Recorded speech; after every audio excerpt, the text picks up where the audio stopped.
All right, sound check, good. All right, great.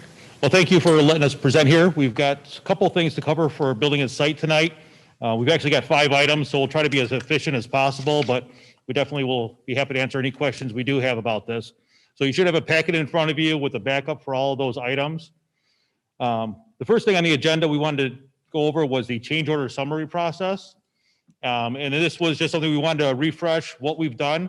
This is the same process we've used for the last 4 bond issue programs, but we thought it was just important to bring that forward to say that we're going to follow that same procedure. And really, this process was developed in order to let us know that there is a review process, a process where Wakely reviews things, Bart Mello reviews things, and we review things with the administrative team. It also lets us know what the authority level is for the different change orders that come up. Obviously, as summer's going, we don't have time to wait every 2 weeks or 3 weeks to come to a board meeting to approve change orders. So what this does is it gives authority level to certain administrators in the district. Ken Hauer, as in maintenance, has authority up to $6,000 for change orders. That lets a lot of those little onesie twosies keep moving on the fly. We can make the call while we rip a wall open. He can help us make that direction to proceed with those change orders. If it's a little more expensive than $6,000 and up to the state bid threshold, which is just over $25,000 right now, both Ron and Scott have that authority. If it's over that, that's a pretty substantial change order. That comes to the building and site and to the board for approval. So we just wanted to let you know that that's a part of the process. We know we've got obviously a new board member here that we wanted to make sure you were clearly understood it. I know, Frank, you've been here forever, and Denise, you've been here longer than I have. So no, we started together. Yes, pretty close to the same time. Yeah. So, so it really was just a re-familiarization with that. But we can answer any questions, or if there's any tweaks we want to make to that process, we can. We may have just assumed to continue to move on with that, but we wanted to refresh that right now. I just wanted to ask one question.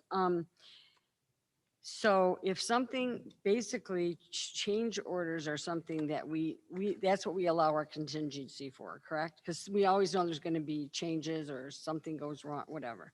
The only time, so if we start to eat into a point where our contingency is gone, would you be bringing that to us and saying, hey, we have a problem, or what, how does that work? I mean, I think I know how it works, but I just wanted you to. Yeah, absolutely. A lot of times we get a site work job that goes bad because we find a lot of bad soils under the ground, and that starts, we set aside 10% contingency across the board on every project. Right. It's just best practice. There's some jobs very simple that use far less than that. Every so often we'll hit a site work job that goes over that because of just a lot of earth that needs to come out in order to put the parking lot back down. But it won't go over the whole district contingency. It may go over that building's contingency, but we still look at it both from school to school and the overall contingency budget, correct? Yeah, the way we set up our software, it lets us know what that 10% is for that building. So we're able to monitor it there. We bring it to you. But really, it is looked at overall because we know there'll be some jobs that are high, some that are low. And we don't want to punish a job to say you can't finish your job because you ran out of contingency dollars. No, we do look at it more of a district perspective. Okay, thank you. So if that's good, I don't know we need to bring that to the full board, but we just at least want to document that in the minutes of the procedures that we use. Give it to them, I guess. I don't know. What do you think, Frank? Okay. Just the explanation of change orders.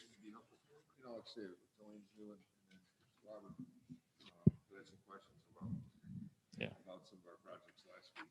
Yeah. That might be helpful for him because not knowing, I think he just thought, we're shooting the hip on this stuff. I mean, there's a process and there's a method to our madness when we're spending this extra money. But like I say, a lot of it's unforeseen.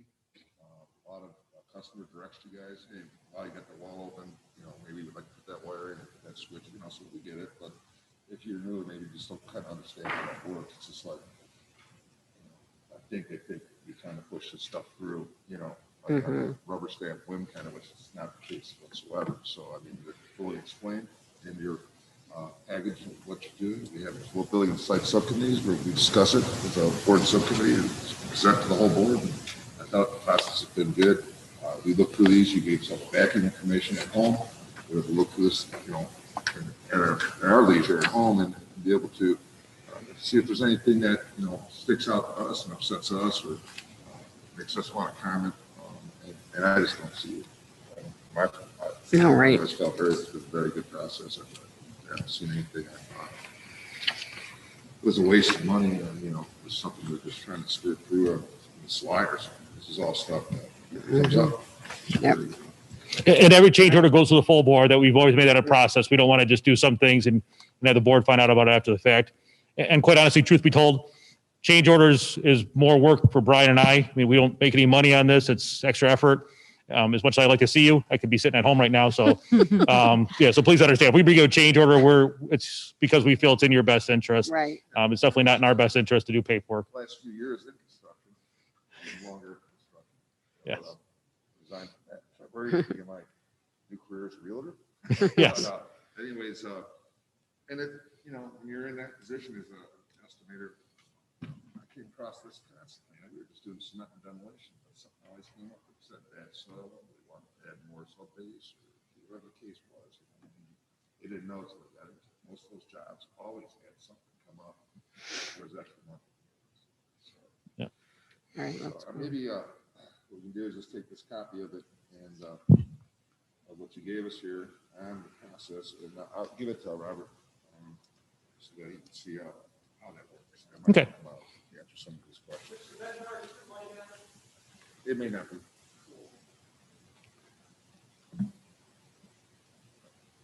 All right. So I'll give Robert, we can just put this in his board folder, and that way he'll be able to see it too. I think the rest of the board's pretty familiar with, you know, obviously the process Okay, now. let's- Yeah, So, let's it talk makes about- sense to me where I work with a similar process. And so this keeps everything flowing along. Correct. Yeah, that's really what it is, just for efficiency of, you know, we've only got 10 weeks in the summer to do stuff. And I would hate to ask you to come to a board meeting every twice a week. That's just isn't realistic. So, yeah, that's kind of the idea of it. And that way you got 4 people looking at it. You know, just, I hate to say it, but it avoids any kind of collusion. I mean, that way if you got 4 people looking at it, each person has to understand what the change order is. And all 4 of us sign our name on the bottom line to what that change is. And as Jeff mentioned, there's so many steps that I'm sorry. As Jeff mentioned, and he's got a nice flow chart there, there's so many steps at every change order, no matter what the amount is that goes through in the vetting process and Mhm. challenging the contractor, checking his numbers before it even gets to that table up there. So there's a lot of process and a lot of time that is spent. And again, as Mr. Bernard said, it's not a willy-nilly type thing where we're just throwing change orders out. We have to vet everything out and make sure that it's the best interest of the district. Okay. All right. Well, and that segues perfectly into item 2 on the agenda. We intentionally did it in this order. So item 2 is the change order summary report for last month. I got about a dozen items on there. Nothing really big earth shattering on there. A couple things related to the emergency alert system that's coming online. We had a unintentional test at Dakota High School. Realized a couple spots that we felt we should add a couple more poll stations over there. We didn't have any poll stations on the second floor at each high school. I think the reason being is that we assumed that if there was an intruder, the alert would be pulled at the lower level. But worst case scenario, if somebody got to the second floor, there wouldn't be a way to turn on that emergency alert system. So we wanted to add a couple on the second floor, and we're working on the configuration to tie that in with the PA system right now. We just got to work with specific vendors. We can't work with our contractor because it's a proprietary system. So just a couple things there, a couple more hardware things. The only thing we did differently this month is you'll see at the bottom of the change order summary report, we started to put some percentages on there. We thought that might just help keep things in perspective. Mhm. You know, we still got 96% of our contingency, I believe it was. Yeah. And we're about 73% done with the project. So Yeah. I'm just going to keep that on here every single month. It just helps you understand tracking wise. Again, 3 million just sounds like a big number, but once you put it in perspective, you can see that we're doing very well on that. Yeah. Mhm. So this would be something that would come to the May 3rd board meeting for formal review. Okay. So the third thing on here, actually the third and fourth things on here are just discussion items. So number 3 is the turf over at Chippewa Valley High School. We are scheduled to replace the turf on the football field this summer. Those contracts were awarded back in December. The turf is already been ordered. It's going to get shipped up here. We're going to start in June to do that work and try to get it complete, weather permitting, before the first football practice in August. So at the end of the process, when things were all signed off on it, the new athletic director at Chippewa High School asked about putting turf in the South D zone. The D zone being it's kind of a shape of a D. Mhm. That's why we call them D zones. He felt that would be very helpful. It'd give him more practice space on the site. It's something that's very common now. It was not common back before just because of cost reasons, but It's used a lot for the linemen to do their practice because they don't take up a lot of field space. They can do their practice there. So it's a nice idea. It's not something that we budgeted for. It's not something that was included in the bid document. So we looked at 3 different options. That's the information you've got in front of you about what we could do. We can't get it done this summer. We just can't get it designed, bid, improved, and shipped here in time. But we at least wanted to throw it out at this point to let you be aware of it, that this was a request that was made, and it's something we might look into in the future. And we just wanted to see if you had any questions on it right now that we can start to navigate to a different direction on it. The biggest cost, the first one is the lowest cost option. Options 2 and 3 get exponentially more expensive because of moving the scoreboard. Right. We're assuming that we can't relocate that scoreboard because it's had issues over the years. Yeah. And we would assume that we would, instead of trying to move a scoreboard and hope that it would survive the move, we would recommend just putting a new scoreboard up in that location. So that's why option 2 and 3 are so much more expensive than option 1. So right now it's just dirt.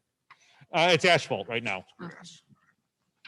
So not the best, I mean, it's usable space in regards to, you can store stuff there, but it's not usable for It's like the for track. linemen to practice on. It's like the track. Yeah. So if it is something that if it's something you're very much interested in, the easiest thing for us to do would be to bid it out with next summer's worth, the 2022 projects. We can very easily include it in that bid, but that would happen over the summer of 22. And we can see where the pricing is. I've got one of the last things today is the estimate for next summer's work. So you can start to see how things are going to shape up for next year. But I guess that would be, if I had to give you a recommendation right now, I'd recommend that we evaluate one of the 3 options and we bid it out with next summer's work. I appreciate the photos too. It really helps explain what you're trying to get across. I didn't see the option. Yeah, here they are, right here. You got it? Okay, Oh, so one photo. Yeah. some of these options look kind of Mine- expensive to me, and I'm not saying, I don't know why. I mean, I guess it's because There you go. the option 2 does relocate so the first one doesn't relocate anything. It just adds turf, correct? Correct, yeah. So nothing changes. All right, but then it jumps to 225. Yeah, the scoreboard itself is over $100,000. And by the time we put in foundation, steel, and run all the power Oh, out right. there, you're close to $150,000 for that scoreboard. So that's why it gets exponentially more expensive to Okay. do those options. Where Is they that moving it to, I 150,000. think it was on the. They wanted to move it over to the other side, but how old is that scoreboard? We replaced that like in the last bond? Like, Yes, we did. Yes, it is. We've We had some. replaced that scoreboard maybe 10 years ago. That scoreboard was a lemon. It was a full digital screen. The technology wasn't where it thought it was. Then we've recently replaced it. I'm going to say 5-6 years ago we replaced Right. it. So it's still got life left in it, but it's a constant issue. Every year they have to do a little bit of tweaking. It's electronic elements that are out in the environments, so there's always going to be a little bit of it. This was just we kind of feel like that there's this cursed ground over there because that scoreboard, we've replaced it twice and we've always had issues with it. Yeah, because Dakotas, they haven't had a lot of issues over there, have they? Dakota's had some, but not near to the extent they've had over at Chippewa. Are they the same type of scoreboard? It's a different brand. Oh. Yeah. Okay. So, I mean, I hate the sole source stuff. So what we'd recommend if we did bid this out is that we would base spec a scoreboard to match what Dakota has, but we'd also take alternate pricing. It keeps the contractors honest with looking at pricing, but it does give you the option to install the scoreboard that, if you decided to go above. There's a Daktronics scoreboard over there. We did the same thing for the baseball and softball scoreboards at both high schools. That's going to be done this summer. Mhm. We had different manufacturers. We had Daktronics as a base scope, and we had another scoreboard that was equivalent. And it just worked out that there was the same pricing for both. Daktronics, was very competitive in the pricing, so we're able to put in that Daktronics scoreboard, which has proven over the years to be a much more reliable scoreboard. Right. Okay, so now I see when I look at the drawings, you can see why you're putting in a lot more turf. Well, It's not a lot more, yeah, but a third more turf on top of Yeah. moving the scoreboard. And the turf installed is $12-13 a square foot in order to put that down the first time. So it's a lot of area to do that. So which one do you guys think we should have? I just, I always get a little nervous on this Yeah. because this is a pretty big price tag on that board with the school board included. Certainly it's functional for the athletic teams or our athletes to use. To have that turf would be beneficial. I just worry about the overall bond itself because I don't know when we can bond again. Right. I don't know when that's going to be. Yeah. And for how much we can get. And I don't I know you're giving us percentages. I don't know. I don't want to take a chance to shorten any other project out there to try to put this turf in. I mean, we're going to need computers. We're going to need a lot of stuff, man. $250,000 would buy a lot of technology for us. You know, so How is it? I'm a little bit worried about that aspect of it. I understand the need for it, and I probably would have no problem with the smaller project, which is how much was the 60 grand. 60 like that. That's something we could take it under a contingency or something. But you know, the scoreboard is fairly new. I know I remember you guys having trouble with it, but again, just when are we going to bond again? When can we, you know, well, this money's going to dry up pretty quick, man, coming into the close of the bond program. And man, that's all we got. And then we got parking lots and all this stuff. So I have a hard time to get into a 6-figure recommendation. How soon but that's do you- how I feel. I don't know how Jolene and Yeah, Denise all feel on that. What do you think, Jolene? I mean, No, you- I agree with Frank, and kind of unrelated to this, I've heard a lot recently from parents that kind of think that the district has a major emphasis on athletics and not on other things. And so I think that would just exacerbate the way some people are feeling. Frank, can you hold it? So what I would recommend is to revisit this maybe in July, Well, I was going to when we're say, further along with the design documents for next summer's work. right. Because, and I've got some information here that will kind of help bring that, let you know where that's trending also. Yeah. Yeah, So I agree. I was going to ask when we had to have a answer because I the only thing would be is if you said absolutely this has got to be done this summer, then we'd go in scramble mode to get it done this summer. I don't know that that's where we're at this point, I is don't to say think that it so. has to be done. It has to be a product. I'm more of a wait and see at this point. Yeah. What does Dakota have? Does Dakota have their end zones Yeah. turfed? Their south D zone is turf, yes. Yeah. Their south end zone is turfed? But their scoreboard sits outside the track. Right. It's just a little different layout because it's just a bigger site. Their long jump and high jump are sitting outside the site too. Just they had more area, so it was a little more feasible over there. Chippewa High School is it's a cramped site, so every Mhm. square inch is valuable over there, All right. which is why he wants a turf, because it allows them to have a few more square inches of play surface. Okay. Well, we'll look back on this in July, I guess. Mhm. See what- I'll make sure to bring it up at that time. Okay. Thank you. So item 4, wanted to give you, this is a product that helps to deal with the increase in staff that you have right now. Mhm. So there's 2 parts to this product. One is at the administration building on the 2nd floor where educational services is. If you remember, about 20 some years ago, we remodeled that space. It was a shell space Yeah. when that building originally opened up. Right. We turned it into offices several years ago. It's Right. worked out well for all this time, but they're bursting at the seams with needing space for staff. There's a giant conference room upstairs, which has almost been turned into a makeshift office. So what we've done is looked at how we could really reconfigure that space to allow more workstations up there. Not necessarily more office space, but more cubicles in order to have different people up there for that office space. Right. So we came up with the layout. Brian worked with Don Broski and their folks up there to come up with the layout. So we've come up with something. There's a price tag to it. It's, almost $200,000, I believe, for that project. In addition to that, over at Mohegan High School, what used to be the old community ed office, the front office by Cass Avenue, that office is somewhat underutilized. And I kind of say that tongue in cheek because there's a lot of storage in there, a lot of files in there that probably can be archived or digitized or whatever it is. But that space could be redeployed to have more people in that space. So we also looked at how we could add space over there and add more workstations in that. Again, there's a price to that because we got to move some walls and readjust how the things operate over there. But these are 2 ideas that came up. And these are things that we are going to be replacing the flooring and the windows and doing some other work in those spaces this summer. So this would be the opportune time to do it. This wouldn't be something that if we waited, we can come back and do later. It would cost more money to do it later at this point because we are going to go in there and do some construction to that space anyways. So, and I'm not sure if Ron or Scott, if anybody can, I don't know the exact folks that are moving in and out of those spaces. I just know what the cost is to do the work. If this is on. Is this on? Yes. Okay. So maybe what you, on the, have you talked about the layout and kind of specifically shown some detail of it? I think maybe that's a good place. So you have one I floor see. plan in there. It's the back side of the cost estimate. It's got some big yellow blocks on it. So that's the 2nd floor of the administration building. So on, see, your left-hand side, my right side, is the existing layout. And you can see the top half of it is a large conference room. The lower half of it is some of the office spaces. And then the drawing on the other side of it would be what the proposed layout looks like. And you can see there's a lot more workstations to get a lot more capacity up there. Right.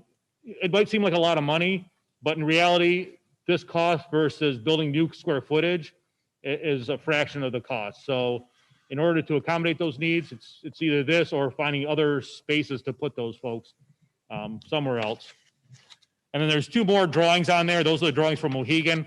They're not quite as easy to read, but I tried to highlight and mark with a red line what it looks like, but it gives you more space. It takes the one office they currently have, splits it in half because it's one large office. And then the clerical stations they currently have, I think there's maybe 2 people, maybe a third person in there. This allows 4 clerical stations within that space. So you have a total of 6 people. We currently have 3. So you're doubling the capacity of that space without compromising on too much space. And I would like to add that this design and these changes to our buildings have really resulted in a short period of time, I think, as we've changed how we do some things. So, Scott, would you be prepared to just talk about pupil accounting and some of those changes we've instituted there and how we're doing things differently, how work has shifted? So just to backtrack a little bit, to summarize this as quickly as possible, really the need for office space is a result of the one-to-one initiative that we started back in the winter. With that initiative, having students have computers in all of their hands by next year, we saw a definite need for support, help desk support, instructional support. And what's happened is, because of those extra bodies that we need in technology, they're already full in technology, in the technology wing. So we're going to be displacing other instructional administrators upstairs so that they have room downstairs to function.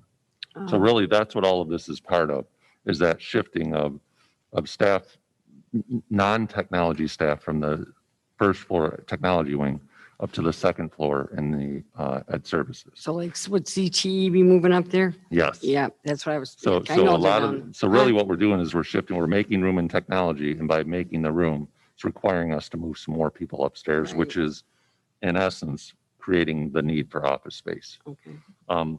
The other thing that we're also looking at is upstairs, because we're moving people upstairs, it's creating a crunch, which we now need to support with new office space. The other thing that we're also looking at is pupil accounting. Right now, anytime a parent comes in to sign up their kids, someone has to come down from ed services on the second floor and meet in the first floor boardroom to go through the process of signing up students and in the district. We thought that's kind of inefficient. And if we have a spot over at Mohegan Elementary or Mohegan High School in that area, we could displace the people from second floor to a first floor area, which they would need. And by making that movement would also solve another need for us, which is not having people transition up and down, up and down, up and down, especially in the summer, it's chaotic. So that was the other need that we thought we could fix by renovating the small office space at Mohegan. So I think that, are there any questions about, I mean, really the issue here is we're just moving people around mainly because of the additional staff that we're going to have in the technology department. And these are all good challenges. We have pupil accounting. We've gone to a more centralized approach. As Scott said, the person now registering kids takes half the boardroom all day. And that's not something that would happen all the time, but there's not really that space in our building for people to come in and stay in the front area, Yeah. as opposed to taking the other places in the building, which is not a good idea. So that's good. And then with the support we need for technology, it's important to kind of correlate their work with ed services, because that's what it's about. So I think instructionally, this is a good way to do it. And things have changed quickly this year, bringing forth this need. So I think people benefit from this. I think our teachers will benefit from this. Our kids will benefit from this. So And I believe the overall cost per square foot, did you tell me it was like $10 or $12 a square foot, something like that? If you aggregate it, yes. I mean, but those high intensity renovation areas would be over 100, but you kind of wash that out. So it is a good value for what Yeah. you're gaining. You're gaining nine spots by doing this. So that's quite a bit of, I mean, if we had to build an addition for 9 states, that would be, it would be 3-4 times this cost. So, and that, if you look at it in that perspective, it's a good thing. The only thing is, we want to move on this. We don't have to do this work in the summer. We plan to do this work in the fall out of the summer season, because we're also going to be replacing the windows and doing the flooring in that space. So that the plan would be right now is if you're okay with this, we'd bring it to the full board on May 3rd for approval, get those contractors to start ordering materials so that right after Labor Day, they can start renovating that space. The people that are in those spaces would temporarily relocate to the boardroom and other spaces around the district to give us a couple months to do this renovation work. Okay, so this has already gone out for bid, correct? This has gone out for pricing. This would be issued as a change order to these contractors because they're already under contract to do work in this space in the buildings. Oh. Okay. So what- yeah, oh, it they would were be some large change orders that would be added to their contracts. Okay. And so when we originally started this, we didn't have the one-to-one, so that kind of happened over during the process. So we were going to be in there anyway. Okay, I understand. All right. And I appreciate Scott giving the rationale a lot better than I could. We'll make sure that we write that up as eloquently as he said it. Okay. I'm okay with that. Are you guys okay? I'm okay with it. Again, it's just, I just wonder how the overall scope bond money we have, what we promised community. And again, here's $400,000 or $500,000 more we're taking out of that.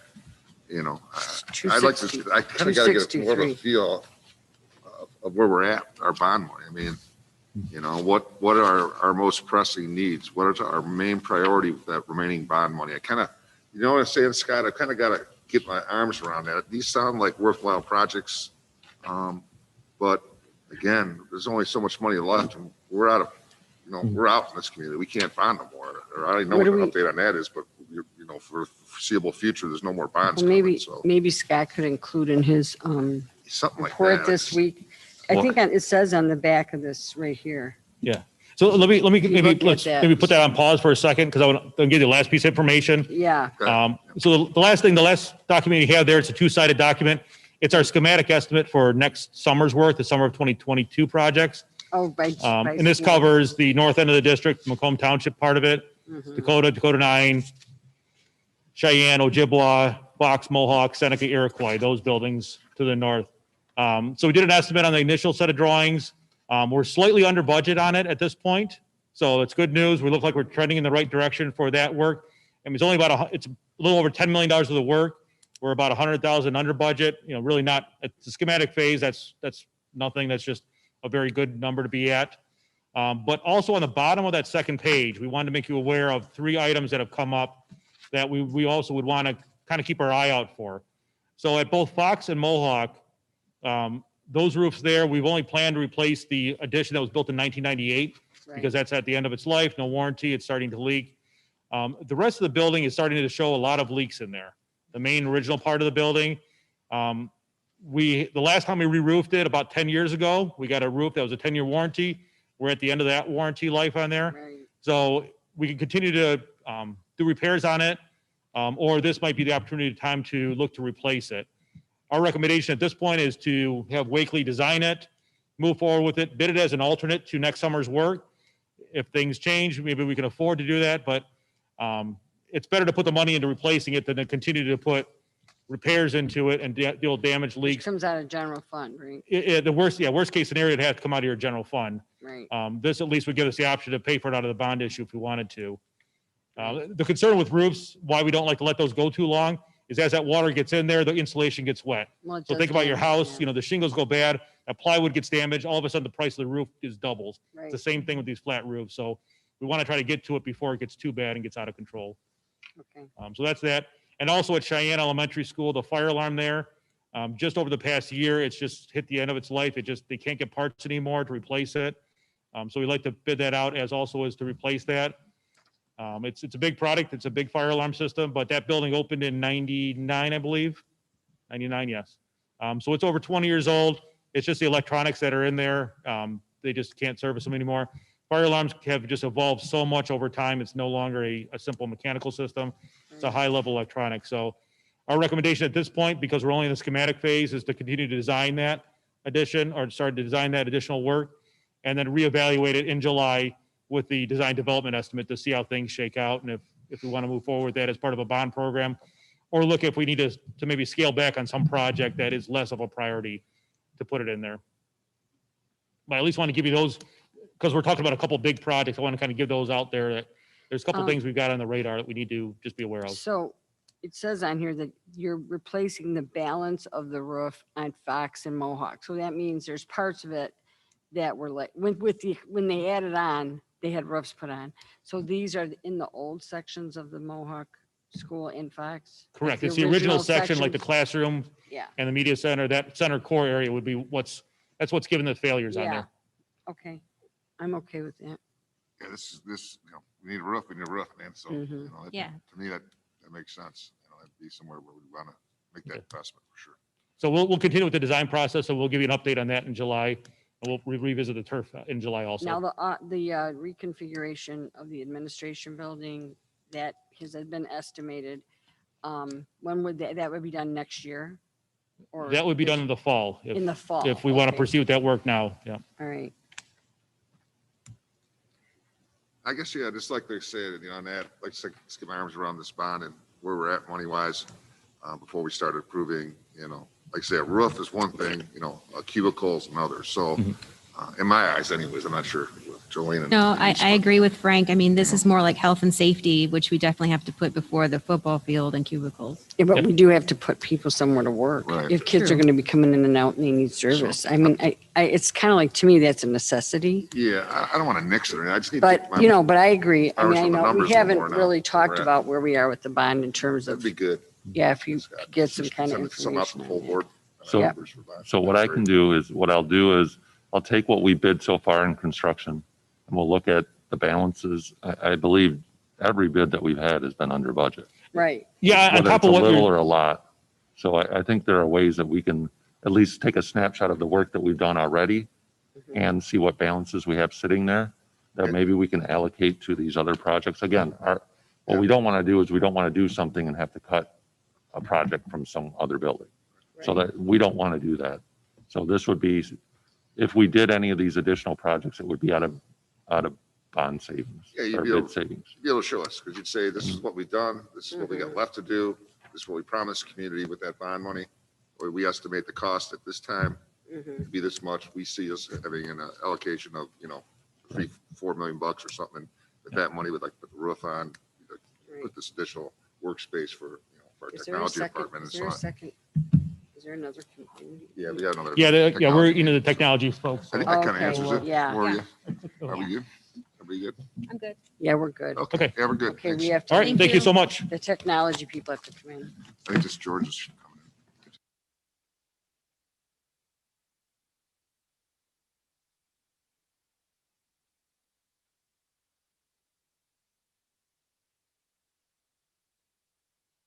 Oh, they did?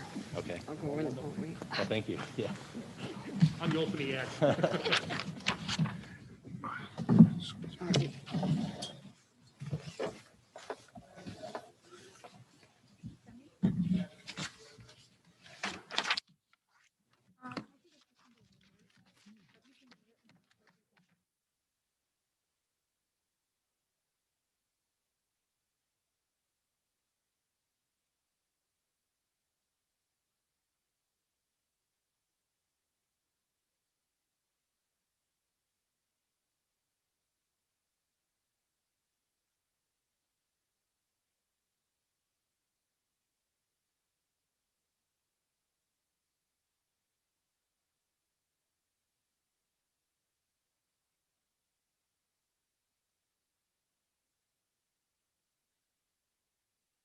So I believe you might have received the recommendation letter for the computer lab and administrative staff devices. So what we're looking to, so this did go out to bid. We received 2 bids, one from C-High for HP and one from Presidio for Dell. The bid includes 2,140 desktops, 260 administrative staff laptops, and then also classroom charging units. We did remove the middle school and high school units, but we are keeping the elementary, which would actually be full carts. So the bid consisted of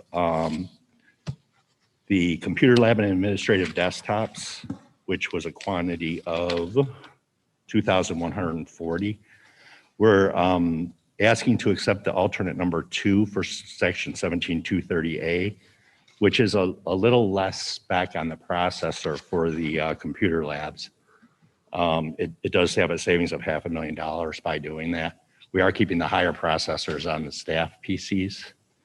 And then also replacing the, what was spec was a mini computer with a stand that would sit on the desk behind the monitor. Dell offered a voluntary alternate for the Optiplex 790, which is a all-in-one. So we're recommending accepting that alternate for a deduct of the $66,000.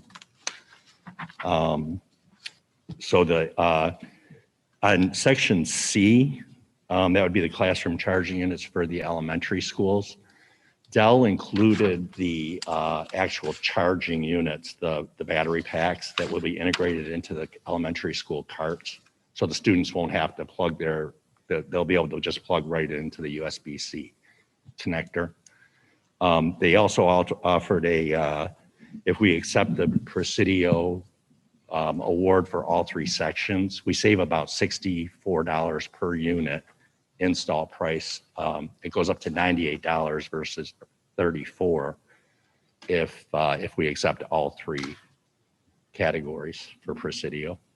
So that actually brings them low on the cart. And then we also did supply a budget information. We'll have approximately 5.193 balance. And I know one of the goals is that we are looking to do a full refresh for 1-to-1 in 2026, 2025, 2026. We'll still be about 1.9 million short of that. But we believe that with E-rate and with additional bid savings that we should be able to accomplish that refresh. And that would include all PCs, all laptops that have been placed in the 2018 bond program in the year 2026. Questions? No.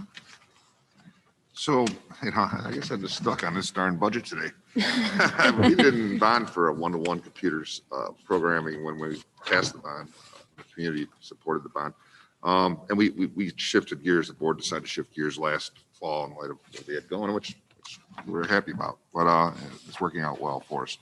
But I just, again, how, we didn't budget for that 89 million bucks. You know what I mean? So how, I would like to, I know we got a replacement every 5 years, right? So we're going to replace, So a lot of that came from the CARE Act funding for, Right. we're picking up a lot of savings from the CARE Act funding that you guys Excellent. received for the 1-to-1, initial 1-to-1. Excellent. And then with all the E-rate savings that we've had throughout the program so far, we can apply that towards the repurchase of these, in 2026. We're also, because we initially budgeted for infrastructure for VMware or virtual desktops, and now because the students are 1-to-1, we don't necessarily need to do that. We're looking at shifting those funds into the replacements in the end of the bond program. Gotcha. So it's really those 3 pools that will help us to build up that. I guess, yeah. So I guess the board would probably like just to see our budgeting for technology moving forward as far as, well, just like it was last meeting, what we spent, what we proposed to spend, Okay. how much money we have left. We have another stimulus bill coming through, right? Should be additional monies for the district.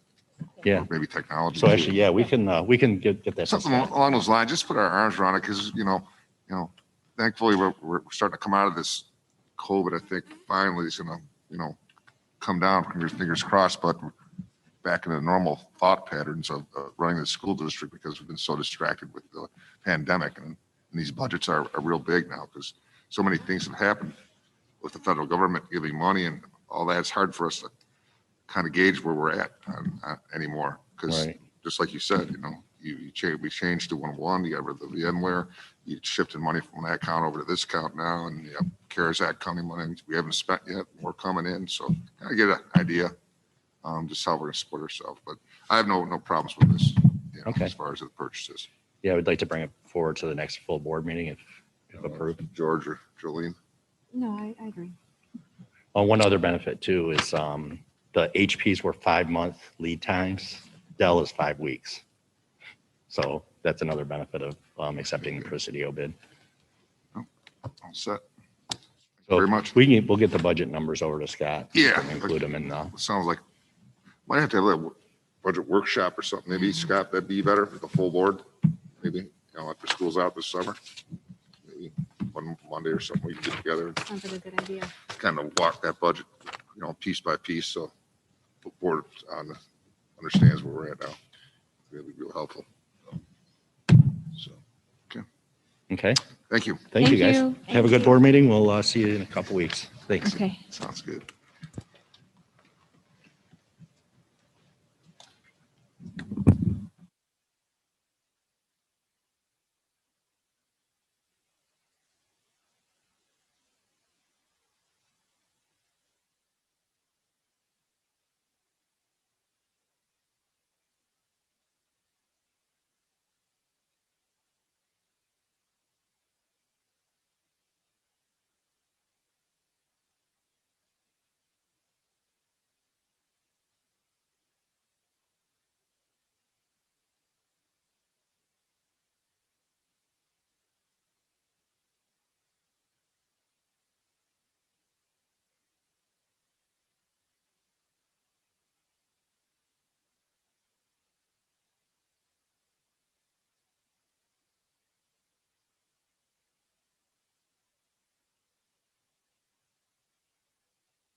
filled out a slip.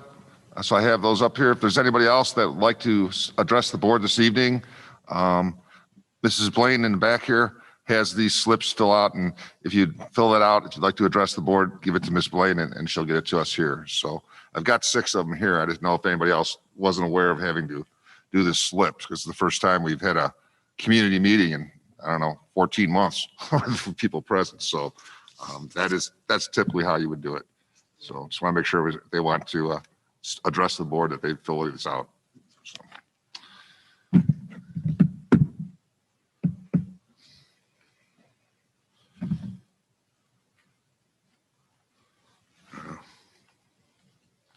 I don't get his phone number. There he is.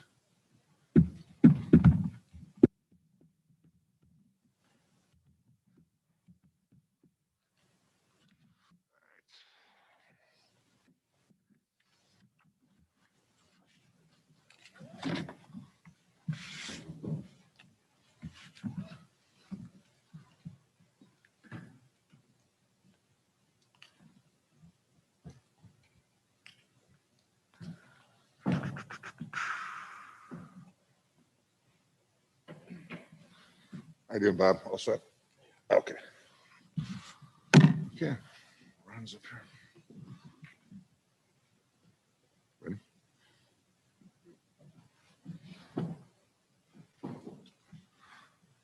I'd like to call to order the Chippewa Valley Schools Board of Education meeting for April 19th, 2021. Please rise for the pledge.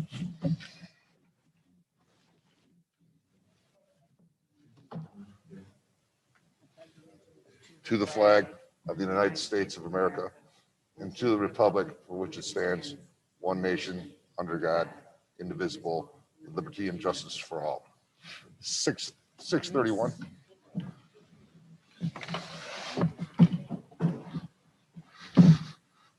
Okay. Good evening and welcome to our board meeting. Second item tonight, additions, deletions. We don't have any. Moving to C, recognition presentations. Mr. Roberts.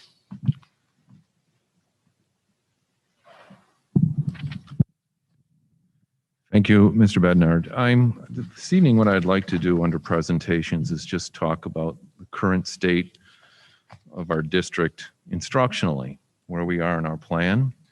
And so I think, is it up on this screen here now? So our guest and people sitting out there can see. So we're gonna, for the board, we have the screen over on the left where you are. And then for people in the audience, that's a little hard to see. We've put it up on this stage here. So I just want to talk about a few issues today related to this. Today we moved to another phase of our learning plan, and we went to a full return to a traditional model, even though in many respects it doesn't look traditional. Is probably as traditional as will be this school year. And I want to talk about what we've done to prepare for this. I would like to make some statements regarding using some data, how our community seems to be responding to it.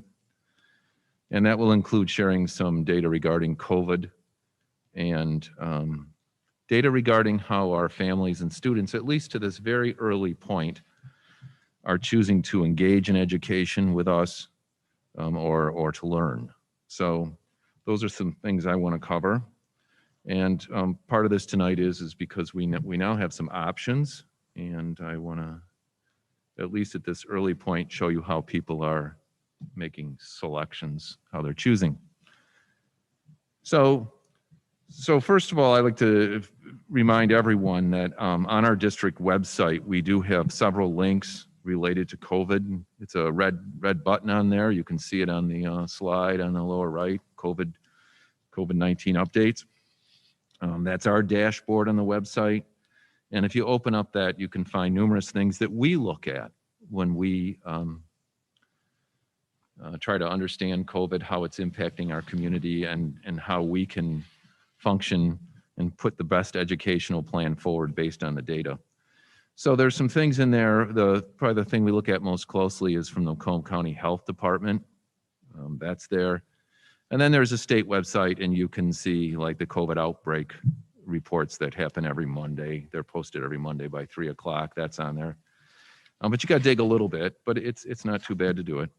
And then also there's a data site we use called Munetrics. And I would encourage people to look at that because I think that has valuable information. And you have to be a little patient when you open Munetrics. You think there's nothing there, but there is. And if you just click back and forth a couple times, it'll load up the data. So just give it time to load. It's worth it. So right now in our community, we know that Michigan's seeing a rise in COVID-19 cases. It's true in Macomb County. It's true in Chippewa Valley schools. And there's a nice bar graph in the Macomb County Health Department site that kind of shows you the peaks and valleys. And we're in a peak. But if you look at it, there's hope that we're on the other side of that peak. If it stays true to how these numbers have played out in the past, hopefully we're seeing signs of it coming down the back side of the peak. So also as a superintendent, I meet weekly with other superintendents in Macomb County, and we weekly, as a group, meet with the Macomb County Health Department. And just so the community knows, the Macomb County Health Department has been very supportive of our approach thus far this year. There's nothing that we've done, including our shift today, that they've said we should not do.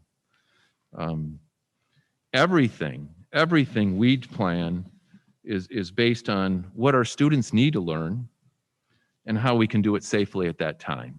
And we know, based on what we've been through this year, there's deficiencies in everything we do. There's a reason for the model we have. And when something like a pandemic happens, it impacts how we can operate. So I think back to starting remotely. There's drawbacks to that. Some students handle that well, others not so well. And one of the major concerns with a remote approach was just the socialization for the students, which is so important to their education. So we can keep them away from school and away from each other, and we can keep them safe. But then we have a more difficult time providing a social experience. So no matter what we do, there's going to be some positives and negatives. When we went to hybrid, people thought that was good. There was a response, but over time, we would hear that hybrid's good. We can keep the spacing in our classroom to the maximum extent possible, but the students lose their teachers a couple days a week. So that's a downside to that. When we went to full on, there was concern about that. Are we doing the most we can to keep our kids safe in that kind of environment? So no matter what we do, it tends to please some people and not please other people. And that's kind of the balancing act that we've gone through this year. So some of our key components this year in order to arrive to this point now is through the health department of Macomb County and through events that we've done in Chippewa Valley as an organization is to get our staff vaccinated. And we've had partnerships this year with Henry Ford Hospital and also with Rite Aid, which led to nearly 600 staff members being eligible to be vaccinated through these organizations. And then also I know a lot of our staff members have been vaccinated through the health department, or if they live in another county, maybe another county. We're currently working on additional opportunities to provide vaccinations. And because it's starting to loosen up a little bit on the availability of this, if people are so inclined to get vaccinations, we'll be planning some that we'll invite community members to. And we're working on that right now. And that's a partnership with Rite Aid that we're doing. So what we're looking to is staff members who haven't been vaccinated, who now wish to, or their family members who are of, meet the eligibility requirements. And then also our families and hopefully our 16 plus students, our students who are 16 years and older who meet the federal guidelines to receive a vaccination. So we think those are all important pieces to not only help with getting through this year, but also with getting through next school year, because we're planning for full on, but we do know that there are some obstacles that we'll probably need to overcome. Hopefully not nearly to the degree of this year. We also on our website have our return to school guidelines, which was developed last summer, and that's updated as needed. And that will have things in there about that are requirements from the health department, such as cleaning requirements and mandatory mask and hand hygiene and those things. And something new now is testing for our athletes, which just began last week for spring sports. So as I go through this, I'll give you some data about how that testing has been going. But right now, I just want to move on and talk a little bit about our return to full time. So we ran the last 3 weeks an abbreviated schedule that was had the students at the middle and high school out early each day with no lunch in the building and shortened class periods.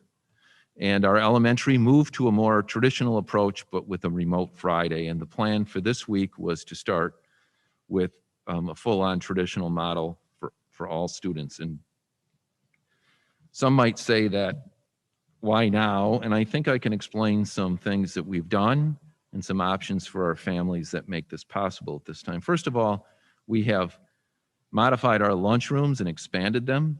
That was the biggest concern, was having kids maskless, eating lunch. And so we made modifications in our lunchrooms in order to do that. So you'll see in a couple pictures here, the left one is one, it's a little bit harder to see on the left, that's Mohawk Elementary. And their table arrangements, they've not only expanded space for students to eat their lunch in order to further distance kids, but also we have screens on tables to just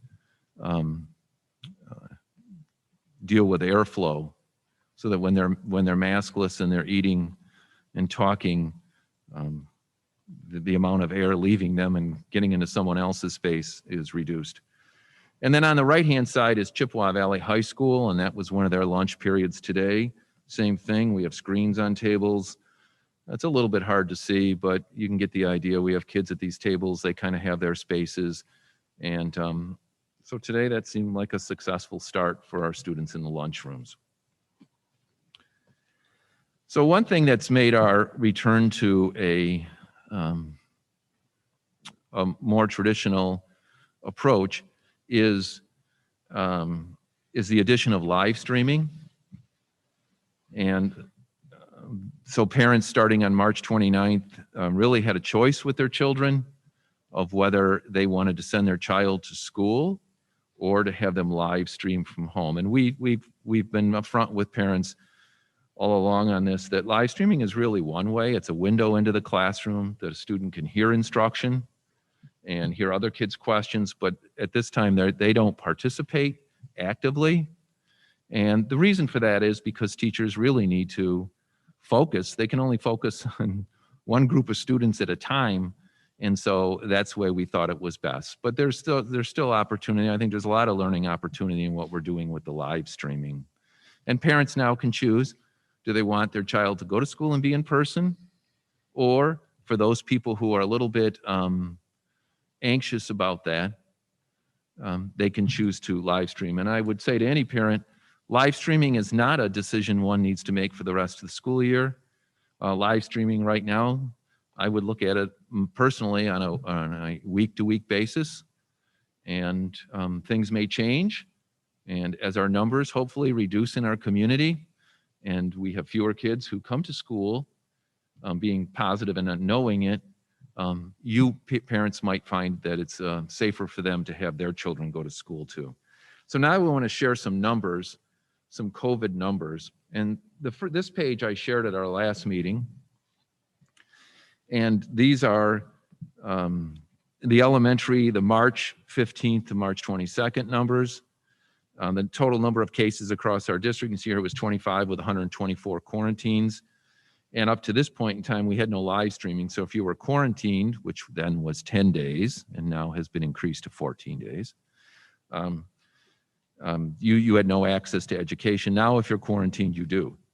So, and then we had the second week at the elementary with 8 total cases and 98 quarantined. So when you think about that, those are low percentages. And so elementary is less of an issue than other levels. And we all know why. We know the lives that a secondary student leads compared to the lives of an elementary student. And then middle and high school, you can see here the cases too. We had a peak of quarantines in the March 15th to 22nd period, which we're up to 921 quarantines across our middle schools and our high schools. And that was combined. And then the following week, it was reduced by a third to 608. So that's kind of what we've experienced in the past. And these numbers, I put these in here, but these numbers to me I don't think they quite equate to the numbers I've just shown you because we've been out of school for a week. So you can see here the number of students just between the 12th and the 14th. Now that does not mean that those students, that's when the number was reported and that's the way they're listed. And the high school number is really high here. And I think because some of those cases actually, it was reported on the 12th to the 14th, but coming off a break, they were probably already positive, sitting at home waiting for results of a test. So, and there's only 17 quarantined because we weren't in school.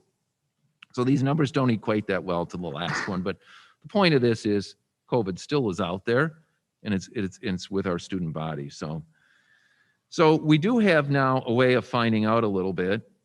And we are required by the Michigan Department of Health and Human Services to do a COVID test on spring sport athletes once a week. They must take a test within the week that they are going to participate. So we are testing our students on Monday, Tuesdays, and Wednesdays. I believe, but I'm not 100% sure of this, that students can choose the day they want to come and they have to take a test. So this is what we found out so far. Last week, 697 tests were administered and 12 students were positive, which is a little bit under 2% of that group of students. And then today, 356, now we're in the second week, first day of the second week, 356 tests were given. Now this is just one day. Last week's was over 3 days. So just of today, we had 356 tests given and one student was positive. Okay, so that's what we have going on right now with our high school athletes. So now I just want to go over some numbers, some attendance figures, and these are from today. These are the number of students, this is by elementary school. It gets a little bit small to read, I apologize for that. But it really is just to give you an overall sense of what's going on at the elementary level. At the elementary level, the range today of families who chose to have their children, or at least a child, live stream ranged from 2 to 9% in any elementary building. And this is really kind of similar to what happened at the end of last week too. Not much change, but there wasn't as much change for elementary because they were eating lunch in school last week. So you wouldn't expect as much change. They've already been there, they've been doing that. Now it's just extended to 5 days. So you can see here from a low of 4 in one building to 52 students in another building. And the 4 is a small building and 52 is a large building. Those are the families who have chosen to have their children live stream right now. That's at the elementary level. Now at the middle and high school level, or this is middle school level only, these are percentages from April 15th to April 19th. And I think these percentages are significant because lunch was added. So it is different. It was not different for elementary students. It is different for middle school kids. Last week they were in school for the abbreviated schedule, and the column on the left, April 15th, is the percentage of kids at each school were choosing to live stream, and how many on the 19th, which is today when lunch is added. So you can see it stayed pretty significant, pretty much similar. Say for Algonquin actually went down with adding lunch. Maybe it was something good on the menu today. Went from 13 to 11%. And then the others are pretty much pretty close. So I think that's a good sign. Parents at the middle school level seem pretty comfortable with sending their kids back. That's what they seem to want to do. Yes. That's a percentage. That's a percentage. That's not a raw number on this one. So take Wyandotte Middle School. Last Thursday, 20% of their students were live streaming, and today, 21%. So they're pretty much similar across all buildings on the 2 dates. So here's high school, and I put this in here. These are testing numbers. Last week at the high school, for those of you who are high school parents, we ran pretty much an unusual schedule because of all the testing that needed to be done with students. And there are requirements when testing is done that the only way we can get it done and manage to get it done is not having all the students in the school, because teachers do different work those days. And those are requirements. Every year the schedule is a little different. And it's true this year too. So the first number shows the number of students who came to school, percentage of students who came to school and took the test. And this would include students in the Chippewa Valley Virtual Academy. And it ranged anywhere from 77% of the kids as a low to 85%.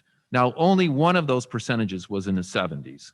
Every other grade level and school was up to 85. Now, there's a test makeup date that will come later in the year, and this percentage will rise for the number of students taking the test. But this is who showed up last week to take it. In the middle school, they took the PSAT, and of the 4 middle schools, their range of students, percentage-wise, ranged from 79% to 90% on the day they came in for their testing. So kids are coming to school, and that's good. This year, the federal government took away the accountability. We're still required to give these tests, and the normal is we have to meet accountability standards, have 95% of our students take the test. And this year we can be lower than that, but we still must offer them. They would not take away that requirement. So that's what we had with testing last week. So kids are showing up. High school live streaming. So this is today. And these numbers can be a little fluid, but this is where we are today. 27% of Chippewa Valley High School students chose to not come to school today and live stream. Remember, this is one day, so this might change over time. It might change, maybe just it's the way it was today. Maybe tomorrow is different, or maybe people who have chosen it at this time, this is how it will remain for a while. Everyone's making a decision for a different reason. And Dakota is at nearly a third of their students chose not to come to school. They chose to live stream. So, and as I've said earlier, this is not a commitment to the end of the year. This is an individual choice on how how people want to handle this. So when people are comfortable and want to return, we'll be here and they can come back for in-person instruction. I also think, and I don't have data on this yet, so I'll venture a guess. I think we could have a significant, a reasonable percentage of our students who are athletes who are choosing to live stream. And that's something we'll explore more. And the reason is because there's a quarantine for 2 weeks. And they're balancing their joy of athletics with their getting of an education. So that's how some athletes are choosing to make it work is because of the quarantine issues in 2 weeks.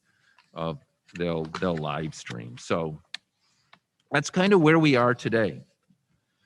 I visited Chippewa Valley High School today, and it was the lunchroom was really very good. The screens are there. The students were there. They are spaced, and they're able to still have their social time, and it's not crowded. As I said earlier, all schools have modified lunchroom plans. So at Chippewa Valley on nice days, students can go outside onto the football field and sit in the bleachers on the visitor side, which is right outside the door. They also have tables set up, I believe, in this lobby out here. That was part of their plan. And then also their main lunchroom. And they found out today that some kids went outside. Very few kids came down here. And other kids just ate in the lunchroom. And there were vacant tables. So students, I think, could really make choices based on their comfort level. And the comfort level of our students, as is with our families, is all over the place. And so a student who thought that it might be safer to be alone and sit at the table could do that. Others who were less worried about that could choose to sit at a table with a couple of other students. So I thought in my mind that worked well. At Mohawk Elementary, they're utilizing 2 different rooms for a lunchroom now, and they're able to spread the kids out. Iroquois, same thing. So we've been able to meet our goal of making our lunch safe. So I would still appeal to the community. We've sent a couple notifications out lately on things that are important that can keep us in this phase. And those are things like just individually getting vaccinated. I mean, this is a collective effort to do this. And then the typical kind of things you hear, the large gatherings and masking and all that stuff. And the thing we've tried to communicate, and I think this is tough, and I think this is tough for any parent, is just to recognize those times that your child shouldn't go to school. Because so often, I think, at least from what I hear and read, COVID begins with maybe what some might think is a sinus condition. And maybe you have a child with allergies and you think, well, that's their allergies. So we've tried to appeal to parents to really look very carefully at all those things. And maybe since we have live streaming on those days, choose to keep your child home until you really know that it's what you suspect it is. Because the most disruptive thing on this, of what we're doing right now, is quarantines. And I think we're in a good spot. In fact, I know we're in a good spot because of the number of students right now at the high school that are choosing to live stream. We are able to distance our students more in classrooms, much more. And so that reduces quarantines.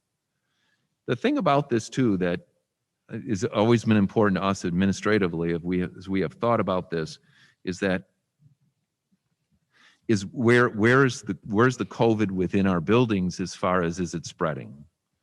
And on our case report, which is on our website, linked cases have an asterisk, and those are ones that can, with pretty much a high percentage, be considered to be linked. In other words, sometimes there's even a couple in there, little turtle, because little kids are pretty hands-on with each other, and there were some cases there that they thought were linked student to student. But for the most part, you'll see very few asterisks. And I think the reason that is because we do stick with our protocols. We do expect our students to follow them, and yes, they need reminders, and yes, they're not always perfect. Some like their mask to slide below their nose, and they're reminded that that's not the way to do it. And for that reason, what we find thus far is that positive cases, a student unknowingly comes to school and is positive.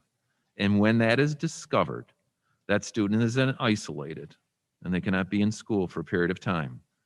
All the students within 6 feet around that student for more than 15 minutes at any point in time is quarantined. And what we find is those people who are quarantined are not becoming positive. And that's key. As soon as we notice that it's spreading through our buildings, my gosh, of course, that's not safe. But that's not the case right now. So that's the end of my report. And I'll entertain questions if board members have questions right now, or you can ask questions later, however you'd like to do that. Ask them now, I guess. Board questions? comments?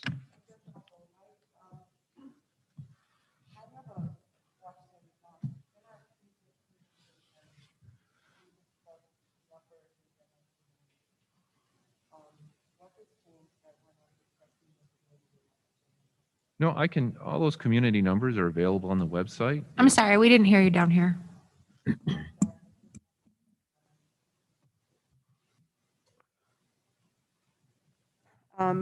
I had asked if, about community numbers, as we didn't discuss them tonight, but in our previous presentations, we had discussed what those community numbers were. Yeah, and I can, those are all available on the website through the health department. I can provide those to you. I didn't think at this point, I admitted the numbers on one of the slides. The numbers are high. I mean, we all know that the numbers are high. But what we're finding is we're still able to operate our schools and not have spread within our schools. And with the option of live streaming, it gives kids opportunities to learn in different ways. Now, so for that reason, the specific numbers, I know our positivity rate's very high right now, but we're having success operating our schools. But I can certainly include those again next time.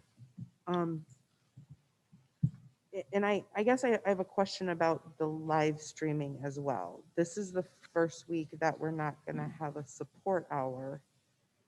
And how are we going to make up for that teacher interaction? Because at this point, we have roughly, combining CVVA and live streaming, we've got 50% of students in Dakota not having any communication directly with the teacher. So how are we going to make up for that difference for this third that has decided to live stream? Well, first of all, I think that in high school, I don't think it's uncommon for students not to email their teachers and ask questions. So I think that still is available to them. I think they've done that. I don't mean just this year, they do that in past years. So I still think they have that opportunity to do that, to reach out to their teacher. I do think, though, in all of this, that's a balance, and they lose that daily access, and that's one of the trade-offs. But I don't think it needs to completely end. Okay, thank you. Other questions by the board? I'd just like to add that I too am concerned about the lack of the support hour, but I'm also kind of wondering about the staff that we have at the various buildings, as in lunch aides, or do we have enough staff right now? So I'm sorry, did you mention specifically like lunch? Is that what you said? Yes. Okay. It's always a mask issue in understanding things here. So I'm gonna direct that question to Dr. Blanchard, and he can talk about how we're doing with staffing. Good evening, Board of Education, Superintendent Roberts. We are short lunch monitors. We have 20 vacancies across the district.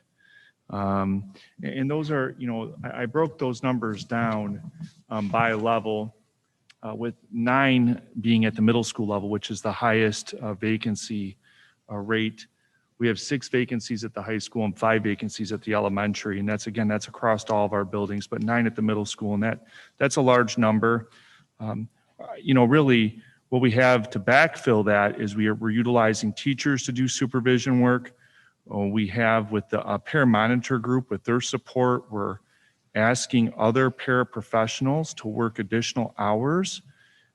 So our principals, and we just kind of started rolling that out last week, that they could do that. So they're engaging their paramonitors to get additional hours and additional staff in there. Not only are we short 20 staff members as far as lunch monitors go, like Superintendent Roberts indicated, we've opened up other spaces as well. So, we are stretched thin. Our building administrators are in those lunchrooms. It is all hands on deck, trying to keep those spaces operational. It's day one as it relates to lunches in the secondary building. elementary, we've been able to work our way through it. And we've been able to still provide the service that's needed. And again, that's through a lot of hard work by a lot of different groups, kind of pitching in. So we are short there. We have vacancies in other areas, but that is the most critical area that we have vacancies in. Dr. Blanchard, what about our janitorial staff? Do we have any shortages there? Yes, we have six open vacancies right now across the district. What we've done, and again, it's a collaborative effort with that group. They've really pitched in and have done so since day one of this pandemic. But what we've offered is overtime incentive for them to pick up additional shifts. We've asked that they've commit to that, almost similar to what you hear going on in the hospital systems, where you're asking those staff members to commit to a 5-week period where they work X amount of additional hours, and in doing so puts them into overtime status at a different rate. But part of that is a commitment for 5 weeks. That allows our supervisor of custodial services to then schedule those people in areas of need. So we are able to cover the buildings. It's tough. It is tough. And again, these shortages, we're used to that. We have vacancies every year, but this is different because it's a pandemic and we're trying to do more cleaning. So it is putting a strain on our operations, but we have been successful to this point. The new variable is the addition to the lunchroom. Some of the things that have helped throughout the year is we haven't had after-school activities, so to the degree that we normally do, and so that has helped and has freed up. Instead of having to clean classrooms and things where you would typically have Boy Scouts or other different community events in, those aren't happening now. As everyone knows, sports has been reintroduced for some time, so those areas now need to be cleaned after sporting events. But custodial services were short 6. We are making it through. And again, it's day one of the addition of the lunch. Dr. Blanchard, do you know the janitorial staff, do they individually clean these partitions that we're using for lunch after every period? I'm sorry, could you say that one more time? The lunch partitions that we're using at the tables, does the janitorial staff individually clean these partitions after every lunch period? So what we're doing is it's a great question. And when it's one of those things that we know that the partitions are a great barrier for students, but it does present a little added time in the cleaning process. And so we've allocated additional time, and we've communicated that to our building administrators, that they're allowed to extend those staff members to clean those barriers as needed. Now, the issue with that is you only have X amount of time between lunches, so they're working really hard, and obviously you can't just spray those down and let them sit like you would a hard surface. So we are able to clean them. Setting up and breaking them down has also been something that we've had to work through. Some of the spaces, those barriers can stay put. Other times they need to be broken down because they could be set up, for example, at Algonquin, they're set up tables in a gymnasium. So we need that gym space. So something else that, our custodial staff or someone in the building, administrators, have to break those down and make sure those get put away because we still have classes that need to operate. But yes, they are getting wiped down rather quickly. And again, with our numbers being low, and again, it's day one, with our numbers being low, that's another reason it's manageable at this point. And we'll be in communication. Ms. Leone in my office will be in communication with building principals to find out what issues did we have this week? Is there something we're missing, or is there something we can do better? Thank you, Dr. Blanchard. Thank you. Other questions by the board? Yeah, I have one. Dr. Blanchard, you had made the comment that the plexiglass barriers can't be just taken down or can't be sprayed like hard surfaces or something. What is the reason that they can't just be sprayed down and just left? That's a great question. To make ease. That's a great question because they are a hard surface, but because they're close to food and there is a a risk that they're on the table, we use a different cleaning solution than our typical, 1-minute dwell solution that we will use on doorknobs and things like that. So we use a different type of cleaning solution that potentially comes into contact with food. And I know that kids aren't eating off of the plexiglass screens, but it is near their food. So we want to make sure that the product that we're using to clean the tables with and the plexiglass cleaner is one that is safe for food, if you will. And the other product that we utilize, we wouldn't want to spray those, and we don't spray those on our tables, and so we're not going to spray those on our partitions at this point. And at the same time, before we found out that we probably shouldn't be spraying it on a partition, we tested it on a partition, and it did leave it spotty and a little filmy, left a little glaze on there, so it had to be wiped anyway. So we weren't really saving the time like we would have hoped by just spraying it and letting it dry.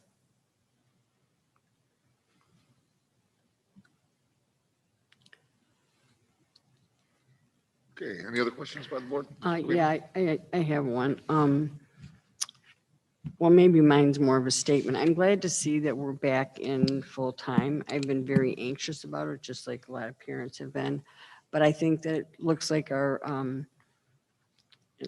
we are working through it, and I think we need to give it some time to work through it. But I just want to acknowledge from my point of view, as we move forward into next fall, that I think it is critical for us to do a more comprehensive live streaming, two-way communication for fall, if we can work through that. So, and again, I've said this many times throughout the year, there's a lot of people that are doing jobs that aren't their jobs to make this work. They're not, they're just, a lot of people are putting in time that they're not getting compensated for. They're just doing it because it has to be done. So that's good. So I think like the plexiglass things are, I think, a little bit of a challenge, but it sounds like they're working through it. So I'm happy to hear that. And if the numbers do start to go up, then we'll have to look at this again. But I'm happy that, that we're able to at least have kids in school as much as possible. Okay, Mr. Soba. How are we doing on like our cleaning supplies and our supplies of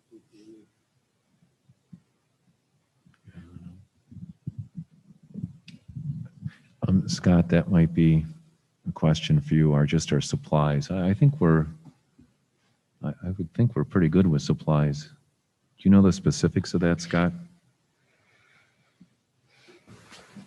I have not heard of an issue. I think we stocked up pretty heavily at the beginning, and buildings now, if they are running low, can get things almost on a daily basis through our vendors. So far I haven't heard anything, so I think it's going well. And I think part of that is that at the beginning, as we gathered these things or ordered them, and we did that with the ISD, you order those things based on students being in school. And so, students weren't in school for long periods of time. Thus, we weren't dipping into those supplies. So I know with masks, we're really good. Lots of masks. So, no, absolutely not. This stuff has really loosened up as far as being able to order things. They become available. Yes. Oh, I did want to ask a question. How many, was it on there? How many kids are we testing each week? How many students? Or like if they don't come to school, if they live stream, then they don't have to be tested, correct? Is that how it works? They still have to be tested. You mean So for COVID? Yeah, the COVID testing. Yeah, that we're just doing now. right, just athletes. They're the only ones that are required. Right. So, but if they live stream, they still have to come in and be Yes. tested? Yep. Okay, good. And do we have people to administer those tests? Any kind of medical Yep. people? Our We do? staff does that. Okay, that's good. All right, thank you. Oh, I have another question. And this is about academic testing of students who have chosen to do the live stream. how are we assessing the students who have decided that they will remain in the live stream through the end of this school year? Well, I'm gonna, Paul, could you address that on, because I know you've had a lot of conversations with principals in meetings, and so has Marina, even though testing tends to be more of an issue secondary than elementary, but Yeah, if you could use the podium, that'd be great. at elementary, we assess. In high school, we test. So,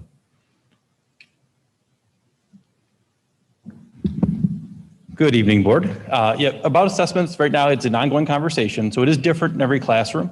So we have had some discussions at our level. I've been talking to the association, talking to the building principals, trying to give some different ideas. We're really trying to focus right now on formative assessments and finding ways that teachers can do this appropriately to make sure that they are assessing the learning of students. It doesn't look the same as it always has, obviously. And so we're working through different ideas, and many teachers are trying different creative things. Some are finding more success than others. And so we're trying to make sure that we're supporting teachers in that endeavor, but it is definitely something that we're trying to figure out. When you think about the different types of classes that we have, it does look different in each course. Thank you. Okay, other questions by the board?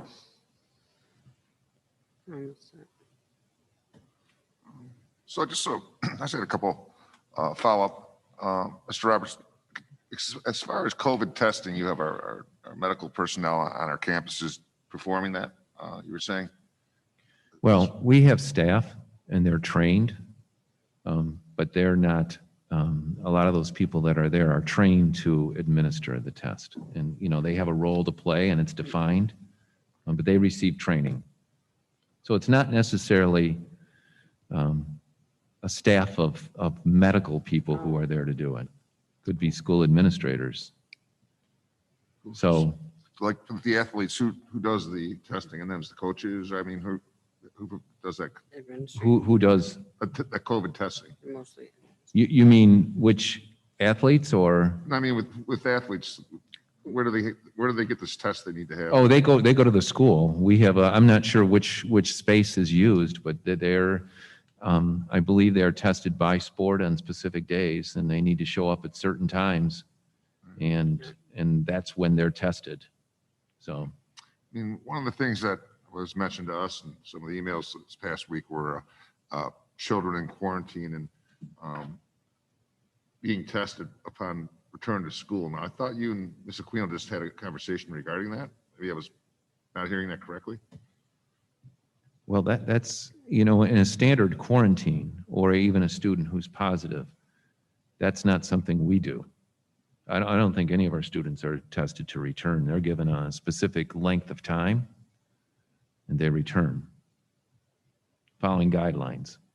So if they identify the day they first start feeling or have noticed symptoms, it's just put on a calendar out from there, how many days before they can return.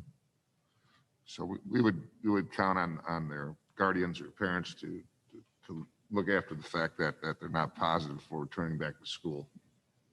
The only reason it's brought up because a few of the parents had mentioned that their children had tested positive for COVID, but were asymptomatic and never knew it, you know, so they were wondering what kind of safeguards we had in place, you know, what we do. What I understand has to do with our resources and our ability to, if we've got 900 children in quarantine, our ability to be able to test those children as part of their school day would be very challenging. So I guess this goes back to what you had started out with in your slide presentation, saying that we really need the community to help us with this. It's going to have to be an effort by all of us to make this successful, to keep going and making improvements. And like Ms. Aquino, also, I would like to say I'd love to see the live streaming continue into the next school year. I know that you'll be working on that front through the summer, Mr. Roberts. And then also, some of the concerns that we heard about also were having to do with CVVA and the May 9th registration date. It's come up quickly for those parents may have to make that decision for next school year if they want to go virtual for the whole year next year. So, Mr. Roberts, maybe you could just explain why that is. Why do we have to have this May 9th, why couldn't we wait till July 9th or something for the community out there participating tonight? Okay.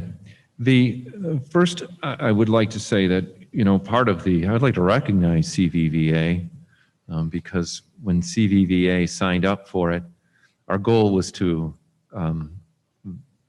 allow them to really pretty much go through their educational plan for the entire year. In the last 3 weeks, they had a shortened period too. That's if you were at the middle and high school level. So I'd like to recognize CVVA because we kind of had to pull something away from them that we really tried so hard to keep for them the entire year. So I didn't mention that in my presentation, but that is also that was a trade-off, and and we're happy to get CVVA back to their normal schedule that we told them they would have.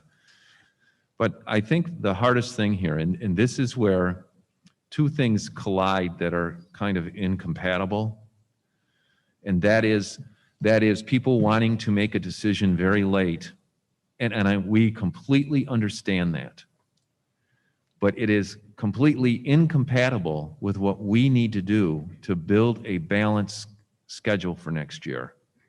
Because we use our teachers, our district teachers, it is intertwined with our schedule for kids who are in. So for example, a student is taking let's just say a CTE course, and it may have to be taught by a teacher who is teaching in person all day except for this 1 hour. So it all has to be scheduled. And when we're dealing with two high schools that are, one the largest high school in the state and the other probably in the top 10, you're building a very complex schedule. And we need to know who wants to be in CVVA, what classes they want, so we can try to deliver them to them. And we need to be efficient. We don't want to run classes, and we really can't, with 5 or 6 kids in them. We just our district cannot afford to do that. So what we're hoping is this year is that based on what we've been through last year, that people will have a kind of a better understanding of what they're getting into and whether it's right for them. We know that's not going to meet the needs of everyone. So what will happen is, I can foresee this. I can foresee someone saying, in August, I don't like what I'm seeing. I want to go to CVVA. We might, and I say this carefully, we might be able to do that if we can build a schedule for them that has every class that they want and has space in it. The more esoteric your class choice becomes, the more difficult it's going to be. I need to have AP this, and I need to have Spanish 3, and I need this English course. Can you build me a schedule? That's a tall bill to fill. So that's why we really want people to think about this, and it is so hard. I have complete, total empathy for parents trying to figure this out. But the only way we can do it and deliver what their child needs is to know now. So I know that's difficult, and I wish I could have a different answer. But that's the best we can do right now. And I know other districts around us who run virtual academies, such as I know 2 of our neighbors to the west, Utica and then Rochester, who are both doing that, have dates earlier than ours. That doesn't help anyone feel any better, but it's just a matter of, it's not something that is foreign to other districts as they try to do this. Now, I'm going to say one other thing about this and I'll stop. If we offered what I would consider an inferior online experience, some districts have gone to outside providers. We haven't done that. We don't want to do that. We think that shortchanges our kids. But some manage to run a program that's a little more flexible by going to outside providers. And I'll tell you what kids do when they do the outside providers. They watch a lot of videos because they don't have an instructor. So that's, everything is a balancing act, and this is where we are in our balancing act right now with CVVA. Excellent. Thanks so much for that explanation. I'm sure the parents need to hear that it's May 9th. It's just not some kind of arbitrary date. We threw a dartboard out there with a date. There's good reason behind that. And there's good purpose to it too. And we appreciate your explanation this evening. And also on behalf of the board, I just want to make sure we get a chance to thank our staff from top to bottom, the custodians up to the principals, our staff for making this program work. It's like I said, there's a lot of shortages, but that can-do attitude of our staff employees is much, much appreciated, doing whatever it takes to get this done and do it safely. So I just want to say on behalf of the board to our employees, thank you so much. Really appreciate it. Okay. All right. Anything else, Mr. Roberts, for recognition presentations? No, that's it tonight with that. Thank you. Okay, we'll move on to item D, general consent agenda. We have a motion for the general consent. I'll support. Moved by Mr. McZax, supported by Dr. Andriasco. Anything on the general consent agenda you'd like to have removed or for further discussion?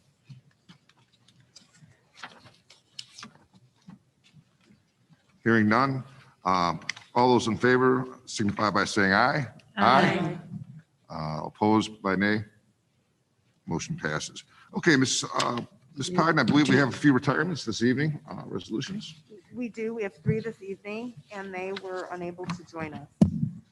Whereas Patricia Bray, Cheryl Ritchie, and Kathleen Hannaford have served the Chippewa Valley School District faithfully and diligently for a period of 22 years as a parapro, 23 years in the food services unit, and 32 years in the food services unit, respectively.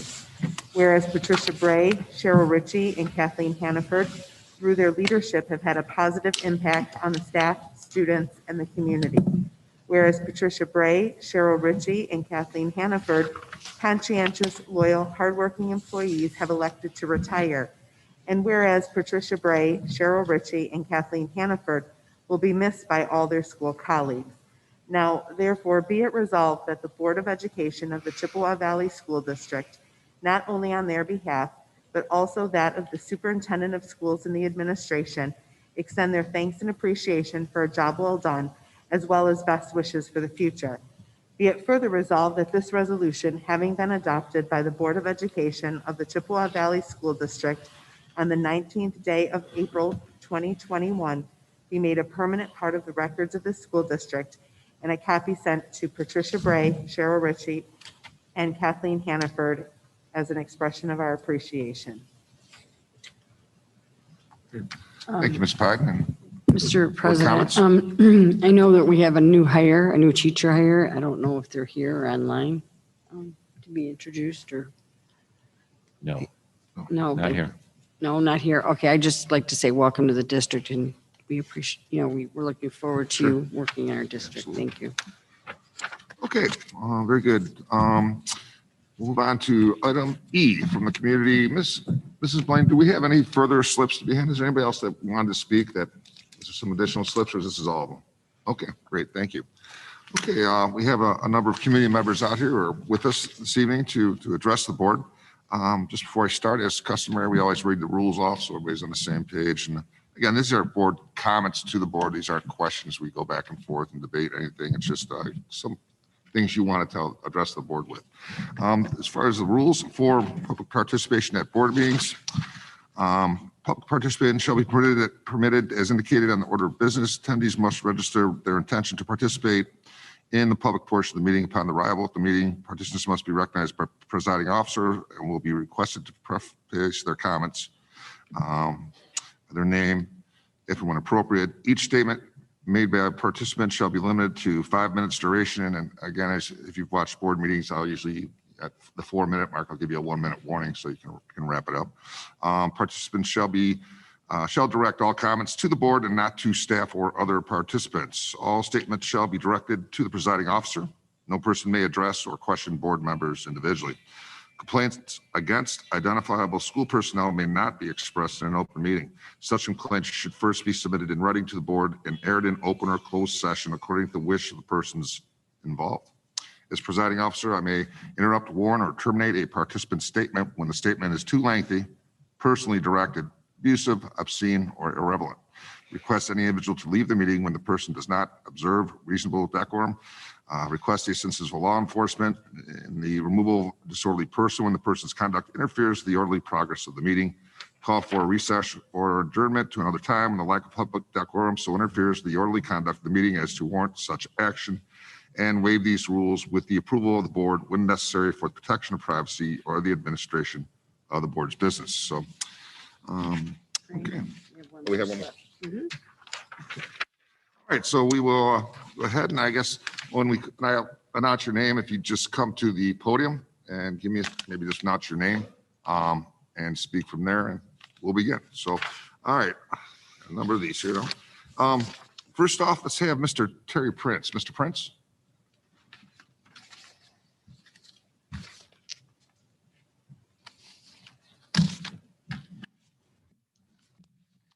Hi, thanks for coming, and please address the board.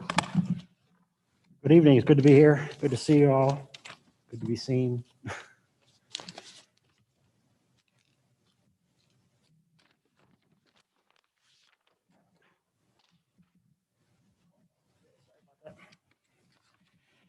First, I'd like to say thank you for staying with the plan to return to school to the regular scheduled 5-day-a-week face-to-face school day.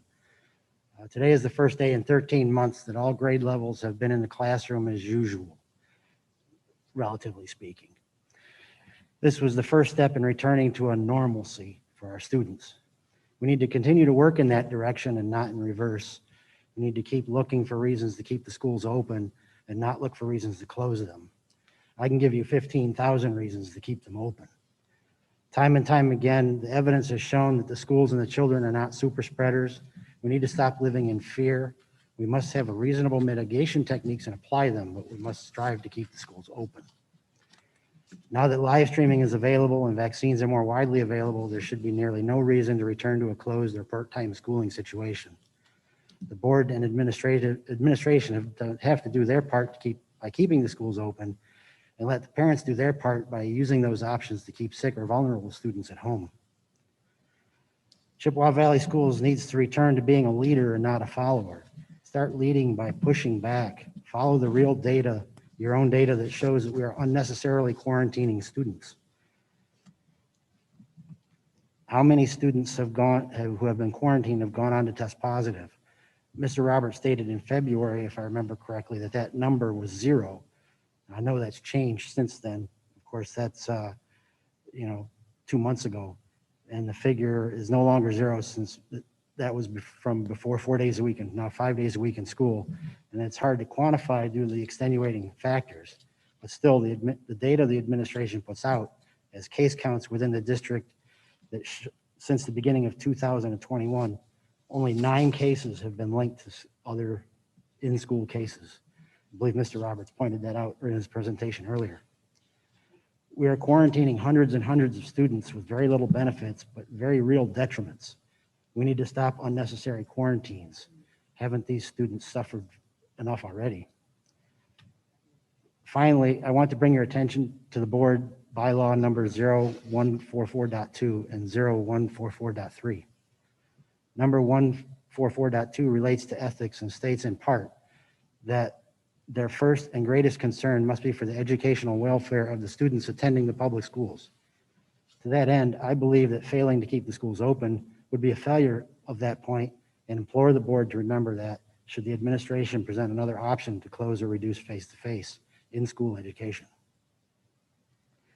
Bylaw number 144.2 also states that board members will render all decisions based on the available facts and independent judgment and refuse to surrender that judgment to individuals or special interest groups, that they will avoid being placed in a position of conflict of interest and refrain from using their board positions for personal partisan gain. Bylaw 144.3 states that no board member shall use his or her position as a board member to benefit either himself or herself or any other individual or agency apart from the total interest of the school district. And when a member of the board determines that a possibility of a personal conflict of interest exists, he or she should, prior to the matter being considered, disclose his or her interest Such disclosure shall become a matter of the record of the minutes of the board, and therefore thereafter shall abstain from participation in both the discussion of the matter and the vote thereon. I mention this because it has come to my attention that there is a board member who has voluntarily put themselves into a conflict of interest situation. This member, at some point after being elected to the board, then took a position as a director of a union that negotiates contracts with this administration. I'm sorry to interrupt, Mr. Prince. Just 1 minute remaining. Please continue. The last paragraph, thank you. Said board member then votes on and has voted on those contracts. Even if the board member is not directly involved in the negotiations, it is still a conflict of interest when that member is employed by that same agency. His or her employer would not look favorably on said board member voting against these contracts. This board needs to investigate this conflict of interest and the blatant violation of the two bylaws by this board member and resolve this conflict of interest. Thank you very much. Appreciate it. Thank you for Your allowing comments this evening. Okay. Next up, looks like Craig, I'm sorry, I can't read the last name. Looks like Corden, Mr. Corden. Yes. Oh, Carson. Okay, Mr. Carson. Thank you. Yeah, please. I Stand dated at the myself. podium and address the board, please. Yes, thank you, Mr. Chairman. I'm Craig Carson. I've got 2 students in the schools currently, one at Wyandotte, one at Chippewa. So I had questions. I guess I'll just rephrase the questions as statements. So as a parent, I'm interested in understanding the triggers that would cause any change to the current back to school plan. I haven't really seen those triggers published on the website. I think it'd be great for parents to understand what those triggers are and what the risk factors are. I really enjoyed Mr. Roberts' presentations of the numbers. I do have a question if the numbers, the percentages did reflect the number of students who are currently enrolled in CVVA as well. So is it 32% of those who aren't enrolled in CVVA, or is it 32% including those involved in CVVA? Because I think that's a better reflection of how many kids are actually taking advantage of a virtual opportunity. I think I've had my sons take advantage of the live stream. I know there's a lot of kids out there who are taking advantage of the live stream. I agree and hope that we can somehow work in an opportunity for the students who are taking advantage of that to actually ask questions and become involved with the teachers as well. Maybe 5 to 10 minutes at the end of this every period where the teachers could look at that. I think that'd be doable. I think, especially given after today, one of my sons was live streaming, the other wasn't present. And I know that he did have some slack time at the end of the period when I checked in on him. So obviously there is some slack time there. I got a phone call from the transportation coordinator today too about two bus routes being out of service due to the lack of bus drivers. I guess that'd be another question I'd have too, is what's the probability of increased exposure as a result of having to spread the students from those 2 bus routes across a number of other bus routes, as well as additional dwell time at bus stops with kids who are riding the bus. I'd also be interested, given the current guidelines for commercial restaurants to only seat at 50% capacity, what capacity are we able to achieve within our cafeterias, given the spread outness of it? One of my sons who was here today in person said, you know, the protections and the dividers were great for keeping my food secure, but the visors didn't extend out to the point where the kids were sitting. So it was very easy for the kid to lean over or look across or look behind him and be able to exchange pleasantries, the social interaction with the people there. So I think it's a good first step. Obviously, there's always room for improvement. It's our first day back. I think that's all I've got, sir. And I appreciate the time. Okay, Mr. Carson, thanks so much for your comments this evening.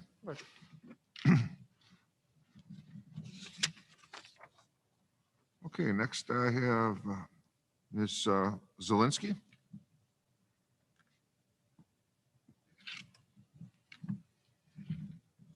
Hi, Ms. Zelinski. Thanks for coming. Please address the board. Thank you.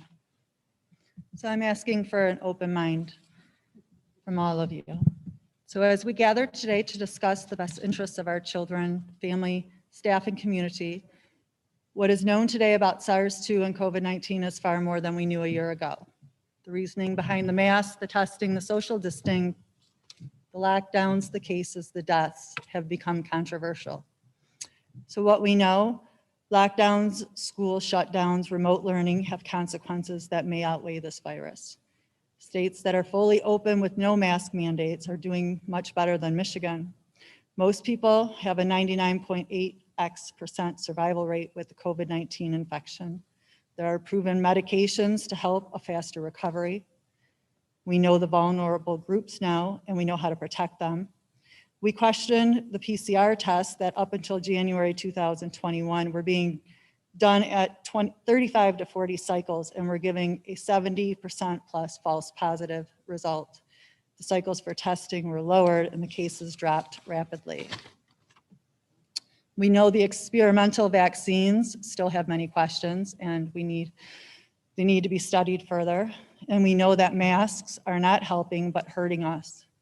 There are several articles that are coming out in the most recent weeks regarding masks. I invite you all to look at the latest Stanford study published in the National Institute of Health. I'm sorry, Ms. Linsky. I've got to ask you to put your mask back on. I know it's a little tough. Actually, I asked Superintendent Roberts. I spoke with, I'm sorry, I should have told you before. I spoke with her before and gave permission for this. Okay, so Okay, I'm please sorry. continue. Thank you.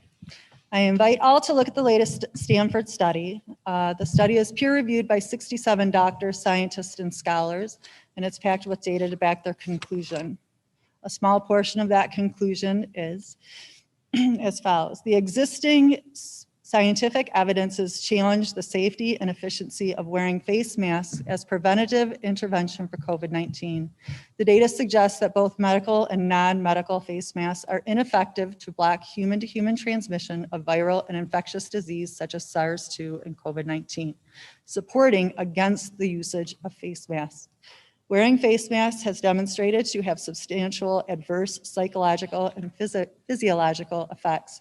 These include hypoxia, hypercapnia, shortness of breath, increased acidity and toxicity, activation of fear and stress response, rise in stress hormones, immunosuppression, fatigue, headaches, decline in cognitive performance, predisposition for viral and infectious illness, chronic stress, anxiety, and depression. I'm sorry to interrupt again. 1 minute warning. Please continue. Long-term consequences of wearing face masks can cause health deterioration, developing progression of chronic diseases, and premature death. Government, policymakers, and health organizations should utilize proper, scientific, evidence-based approach with respect to wearing face masks when in the latter is considered as preventative intervention for public health. I'm not here to debate what some call conspiracy theories. I believe that some conspiracy theories have been proven as of now to be facts. In the meantime, our constitutional rights are being challenged. Our governor is being sued and investigated currently. We should not question her. Maybe we should question her guidelines more. Maybe we should ask or seek out some of the censored information for further discern. And likewise, with any constitutional situation, I would hope the people representing us in any and all institutions like our schools would be educating themselves, questioning potential harmful or unconstitutional guidelines being set forth by our government. If not, they too should be held accountable. Thank you. Great. Thank you for your comments this evening.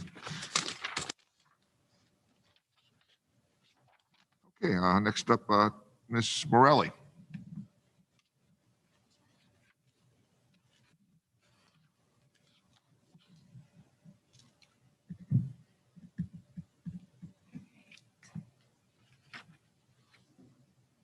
Hello. Hi, Ms. Morelli. Thank you for coming tonight. Please address the board. Hi.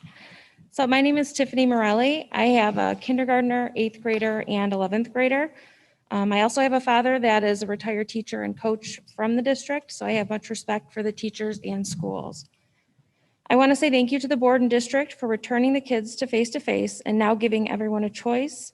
With my husband and I both working full-time, my mom has had to brush up on her computer skills and play teacher during the virtual learning. It was a difficult task for her, so we are all thankful that the kids are back. I feel it's very important to keep the kids in school. I know there's a risk involved, but with my family, the risk is worth taking for the risk of saving their mental health, and as with any kids. As an emergency room nurse, I can tell you that we are very busy, but we are busy not with just COVID, but with all other complaints. We also have a large population of adolescents coming in for mental health, and also adults with adolescents. You know, the kids are taking a turn and they're internalizing a lot of the stuff that's going on. There's many kids that don't have support at home. And so unfortunately, you know, they're ending up in these situations and they become suicidal and they don't have support. My son was put into quarantine today due to close contact with another student. He gets to spend the next 2 weeks live streaming, which I am thankful for that option that you've added. Not that it works well for him because he did not do well at all virtual. He was much better in person, but for the sake of everybody else, I'm happy that he has that option while he's at home in quarantine. He was notified in class that there was going to be several students sent home today to quarantine. Like I said, unfortunately, he was one of them. I do want to point out, I feel bad, you know, I don't know if there's a way to work around that, but, you know, for that child that did test positive, it's very easy for everybody to find out kind of who it was. And, you know, if it was one of my kids, you know, I just feel bad for them because they have that pressure on them, you know, that all these other kids are quarantined now. So I don't know if there's a way to go around as far as notifying kids and how it's done.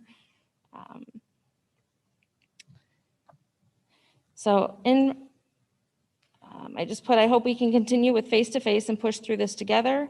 And for those that do not want their children in school, at least they still have the option to keep their children home. I appreciate everything and I hope we can continue to move forward with this and keep the kids face-to-face. Thank you. Okay, thank you, Ms. Morelli, for your comments this evening. Next up. I don't want to mispronounce your last name. Let's say, how about Eugene? It's Karmazak or? Kazmierzak. Thank you, Mr. Karmazak, for coming this evening. Please address the board. Thanks. I've struggled hard to figure out the right words to express my concerns this evening to the board, the administration, and the community as a whole. I'm not here tonight to advocate for students being in classroom full-time or learning remotely full-time. That debate's passed. I'm here to express my frustrations and the feeling of frustrations of other parents who care and understand that there's more to everything going on than just where your kids physically sit during the day to receive their education. I'm frustrated due to the lack of consistency that we've seen this year. I'm frustrated due to what I feel is the lack of transparency and what data and facts have been used to make decisions this year. I'm frustrated due to what I feel is poor communication and outreach by everyone involved. Most of all, I'm frustrated that my children are frustrated and not seem to understand what is going on. As a parent, part of my job is to help explain to my children why things work the way they do and help try to explain to them on concepts they do not grasp yet. My children are a little older, so they may see or hear things and come asking for more clarification. It's frustrating when I can't explain something to them or give them a better reasoning behind a decision that was made. So I ask you, why is it that kids were in school today, April 19th, but not at the beginning of September? Why is it now safe to eat lunch at school today, but not last week? I can't answer these questions for my kids that they bring to me because I'm not the one making the decisions, but I should be able to explain to them why the people making the decisions have come to these choices. Far too often I keep hearing words like, we will watch the numbers, we're watching trends, but we do not hear the words, we will do X when this happens, or we will continue the course as long as this number stays above or below. We don't talk about what daily case rates or number of quarantine students or some other indicator or driver that goes above or below a certain target would trigger action by the board or the administration. My frustration for this boiled over at the last board meeting when even members of the board seem not to be able to support each other or get along. You guys bickered about bylaws and about how to wear a mask. You are a body that's supposed to work together for the community. You're supposed to be able to be transparent with the community and communicate with the community in an open fashion. The communication has been lacking for the past year, whereas the administration's inability or unwillingness to provide solid numbers about decisions or the board failing to ask follow-up questions as to why the administration wants to take action it has or to provide alternative solutions to the administration. We know that the administration is more than capable of doing their job. It is also your job to appoint the administration. I feel it's fine for the board to question the administration. It's not because you don't think they can do their job. It's just because you want there to be clarification of why we're doing the decisions we are, so the community knows what's going on. You're asking the community to make decisions on May 9th for next school year, yet we still don't know why we're in school today versus in September. Far too often I'm hearing actions from the district, from my child, or from social media before I'm hearing about it from the school. Here's a few examples in the past few weeks. About a month ago, my children arrived home after going back to school face-to-face and tell me that they're going to have 2 minutes added to each of their classes and the dismissal times will be changed. The same information is then spread on social media. We received communication officially from the district 2 days later that this is true. Next example, the following week, numbers are starting to rise in the county. Again, our children come home. Rumors are spread on social media that there's going to be an emergency school board meeting. Never happens. This proves to be false. Then we see going around on social media that live streaming is an option that's been out there, but has been fought against by the union. But now all of a sudden we have social media. Don't know whether to believe that information that we're seeing out there to be true or false because it's not been consistent. I don't understand why live streaming is an option today and it wasn't in September. There's been no new technology that has come out in the world that all of a sudden live streaming can happen. My last example is of today. We personally chose to keep our students at home to live stream, mainly because our biggest concern was the lunchroom situation. The last communication we received from the school was the lunchroom procedures would be discussed during the morning announcements on Monday. We find out today afterwards, because the students talked to other students, that there are smaller tables in the lunchroom had now plexiglass dividers, dividing seats, providing protection, and longer tables were used to help spread students out socially. It's not like this solution was decided over this weekend. I'm sorry, Mr. Kometrick, 1 minute, please. Yep.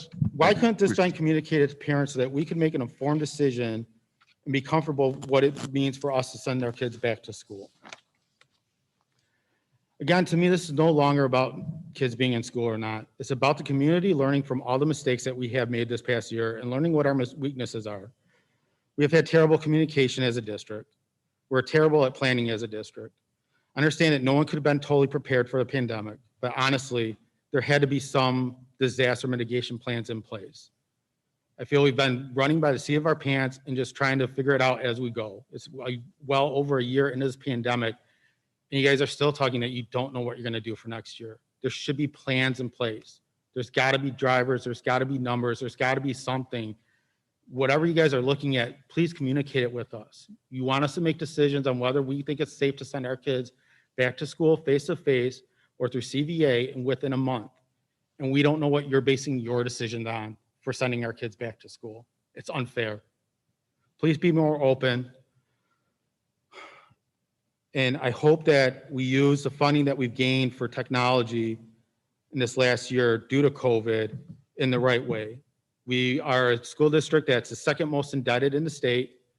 And again, that's well before this pandemic hit. And that's due to poor planning and poor execution by a lot of people within this room today. Thank you. Great. Thank you for your comments this evening. Okay, and next up we have Ms. Peters.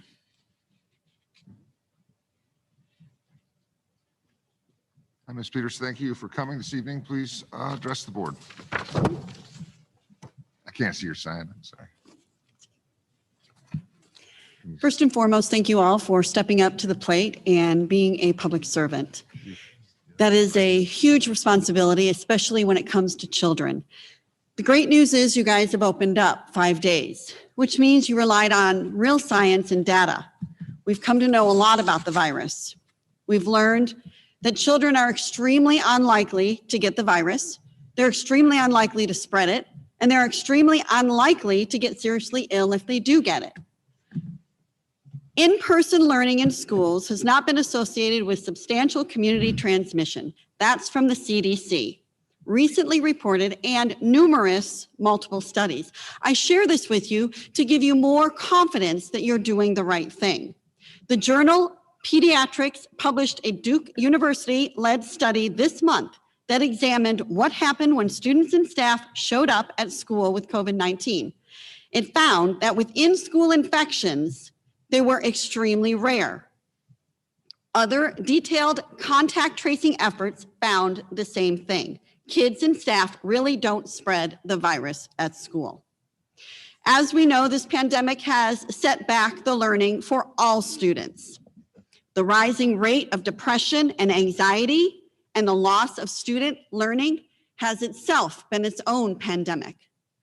If we truly, truly care about our children, those elements and consequences should be equally as important. Most parents and students know that online learning is not working.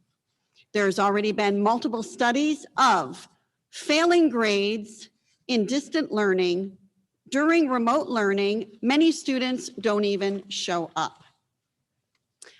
American parents have far too long put up with governmental overreach and public health officials that are non-elected violating their own rules.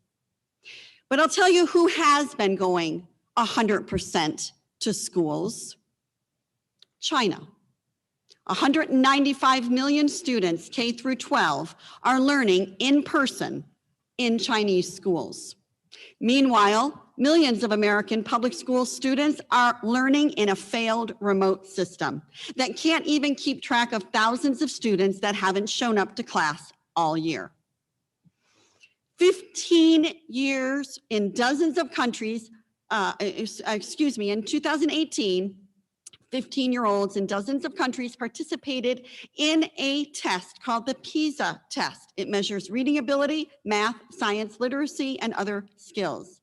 Americans scored in mediocre. China beat the US in every category. We also, in developed countries and nations such as Singapore and Germany, we were also outperformed. In addition, over the last 2 decades, US students' scores remain virtually stagnant, and this was before the pandemic. While China continually does better and better every year. They're outperforming us and the gap is getting bigger. Most parents and students already know this has been a complete failure. Here's the difference between Chinese and America. The Chinese communist government understands that education population is key to economic dominance. So they prioritize keeping their schools open while the science has proven they can do so safely. Meanwhile, in the US, we have closed our schools. We have deemed pot dispensaries, liquor stores, abortion clinics, and strip clubs essential instead. I'm sorry, Ms. Peters, 1 minute, please. 1 minute, thank you. Please continue. Education has been China's greatest priority, and it's also been an economic weapon for a long time. But in America, we keep shutting our schools down. Let me say something about the vaccines. 6,000 people have gotten the vaccine, been fully vaccinated, and have also caught the virus again. So your hope that people get the vaccine is unfortunately not a good one. Denmark has now taken one of their vaccines completely off the market because of blood clots, as well as the Johnson & Johnson vaccine, blood clots. They've taken that into consideration and taken it off the market. Fauci has said that after 6 months, you need to check to see if you need a booster because it might not be as effective, the diminished effectiveness. What are we teaching our children? Why are we not teaching them about health, our immune system, the strength of being healthy, eating well, drinking lots of water, things that are so basic? But instead, what I've listened to the first hour of being here in here by board members. Instead about the vibrancy of this education program here, I've listened to cleaning supplies, plexiglass cleaner, lunch staff quotas, how many kids are being tested in COVID, whether a live stream gets tested, whether people, kids having a live stream have to be tested or not. And Superintendent, you said shortchanging our kids. All of this is shortchanging our kids, and it needs to stop. Thank you. All right, thank you, Mrs. Peters, for your comments this evening. One last parent would like to speak. I'm sorry, is it Denise? I can't. Nalzil or Denise? Yes, that's my last one. I'm sorry, I couldn't read your last name on here. I apologize. Welcome. Thank you for coming this evening, and please address the board. I'm Denise Kruzik. I work in the healthcare field, so I do appreciate a couple things. I do appreciate the all hands on deck comment. I appreciate the people on the board that say, these are where our shortcomings are, and this is where we're filling it in. I work in a large hospital system. Everybody's had to do a little bit of different things out of their scope of practice. Everybody's had to pitch in. Everybody's had to work extra. That is what we needed to do to get through this pandemic. I would expect our teachers to do the same. It's not unfortunately what I'm seeing, but that's what I would expect. I also do appreciate Terry Prince about the board member with a conflict of interest. I think we should keep an eye on that, and I think people are. Couple things, this half day, no lunch, take a frozen lunch home. We're the mockery of other school districts. I believe we're the only school district that goes a little longer than a half a day, but doesn't call it half a day and send kids home with a frozen lunch.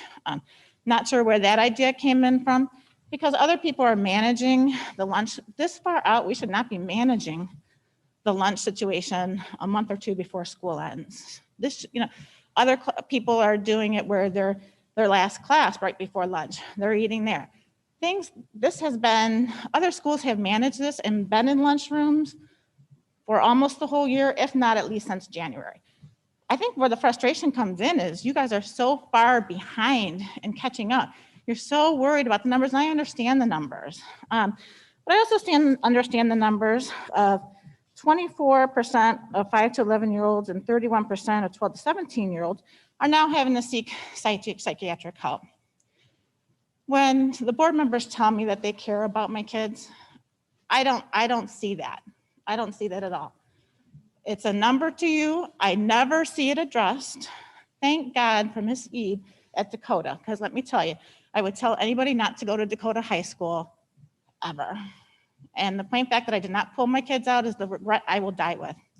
But Miss Ede has been a godsend. You need to give your counselors more support. You need to address the psychological as well as these numbers. And that's where I think people are getting frustrated. And I do appreciate the numbers for sure. People need to know the numbers, but I'm not seeing any concept of mental health and what we're doing for mental health for these kids. My kid now has to get psychiatric help this year because of all of this. So you guys can go home and go to sleep, but some of us mothers and fathers aren't sleeping so easy, just so you're aware. But we move on. Test scores. When are we going to learn how the test scores are going?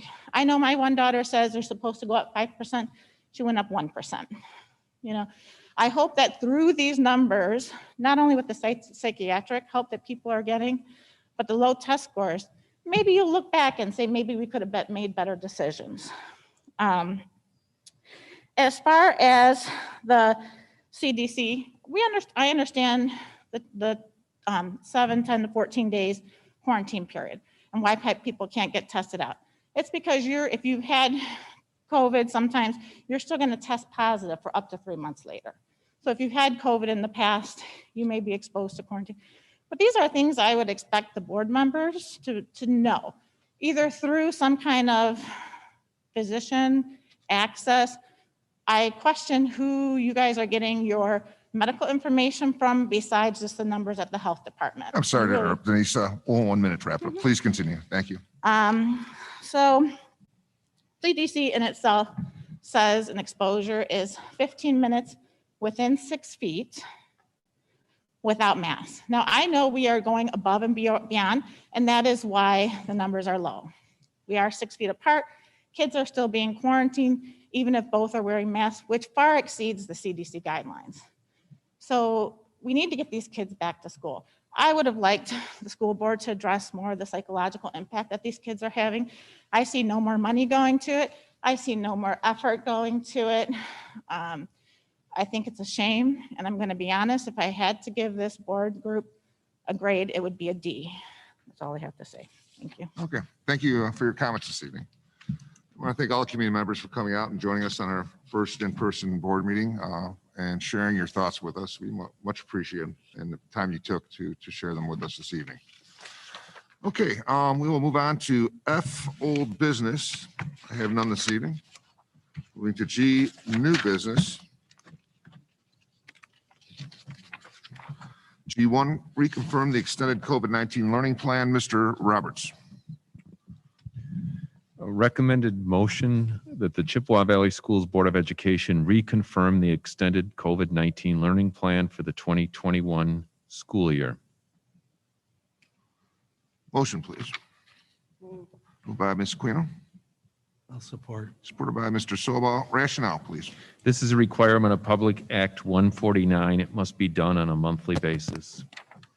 Questions or comments by the board? Hearing none, all those in favor signify by saying aye. Mr. Aye. Bednar, can I request a roll call vote? A roll call vote? Yes. Okay, sure. Ms. Pyden, could you give us a roll call vote, please? Sure.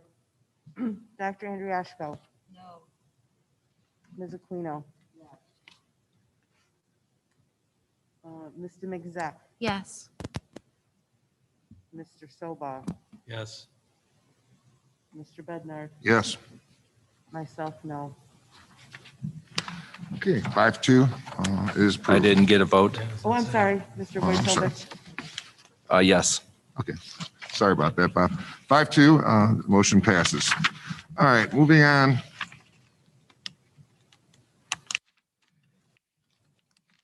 To H, union communication. We have any union leadership that would like to address the board this evening? Thank you.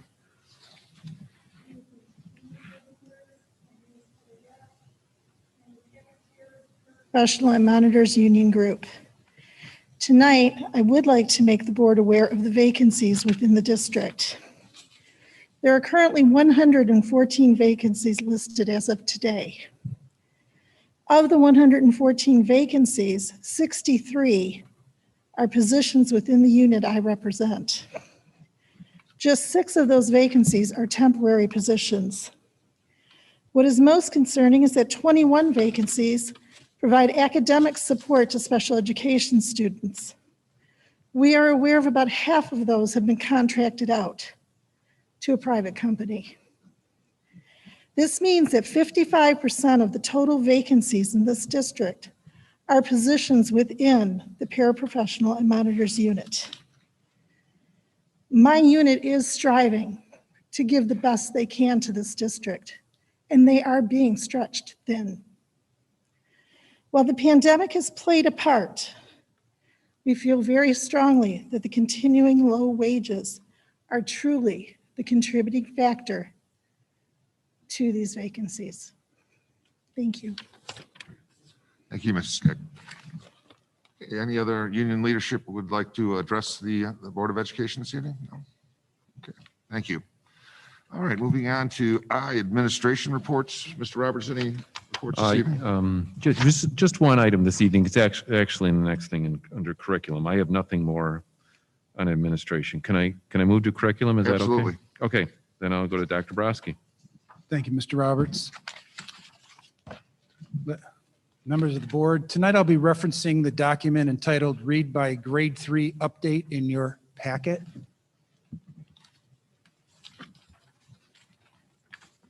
Little bit of history first. Back in 2016, the Michigan legislature passed the Read by Grade 3 legislation.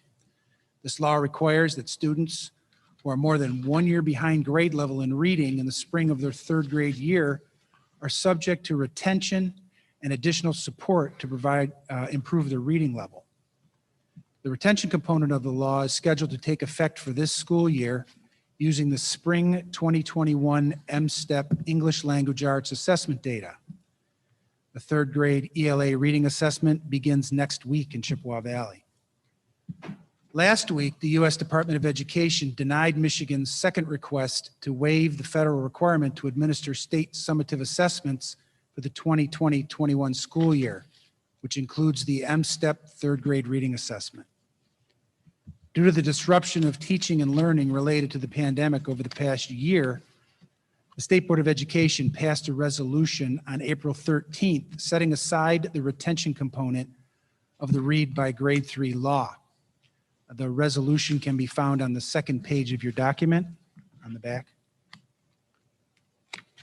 Until state legislation amends the read by grade 3 law, there are actions that we need to take as a district to prepare for the third grade retention component and to communicate with families.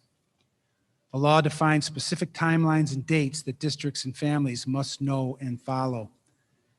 The Educational Services Department has developed communication for parents to inform them of the RBG3 law, and the Individual Reading Improvement Plan, otherwise known as IRIP, and resources to prepare for M-STEP. These documents will be provided to schools and to parents this week. The Educational Services Department will also continue to monitor legislative action and keep Mr. Roberts and the board informed of their decisions. That's my report for this evening. Okay, thank you. Okay, moving on to K of and by the board. Mr. Bednar, Yes. I have something I'd like to read here. I can't now while I'm speaking. My doctor advised me not to. Okay, then I can get up and move away from you. Okay. I appreciate that.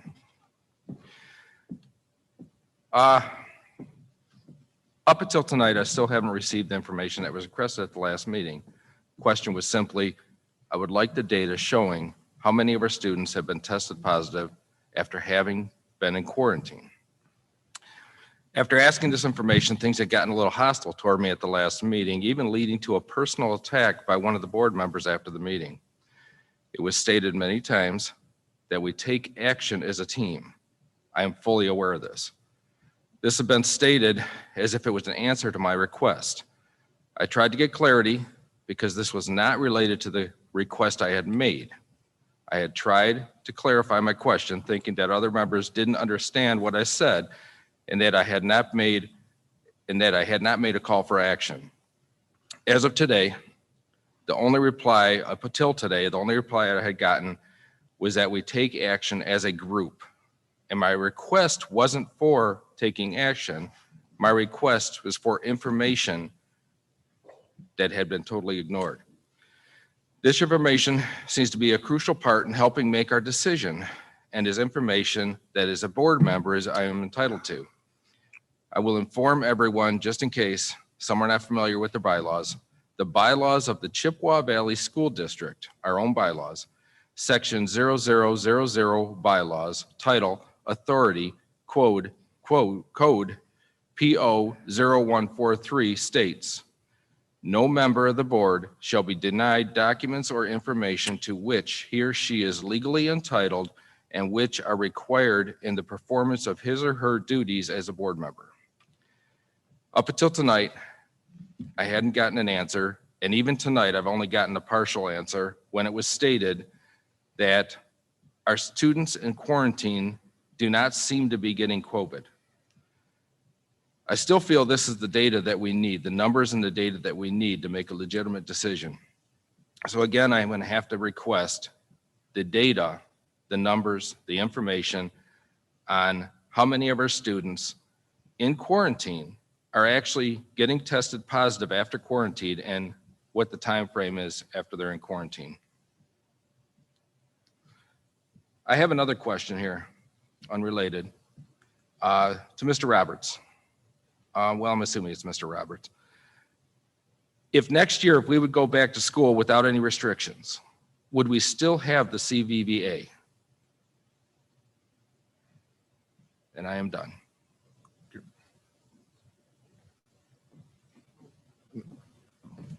Ron.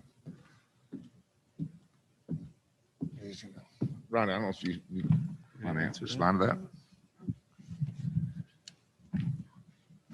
that. At this point, we are planning to have a CVVA. If we can run it efficiently and the community is interested in it.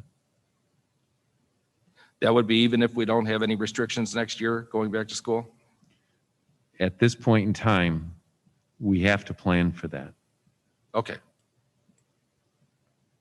Does that answer that? yes. Okay.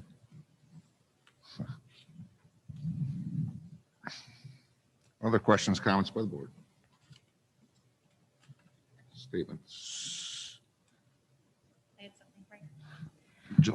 Are we going to be receiving any kind of update in the near future about what summer plans are? I know we have work in store for the summer. That's an ongoing process for planning, and I can't personally answer. I'm not working on that. Is there more information to give now, or when might more information be ready? If someone else can answer that.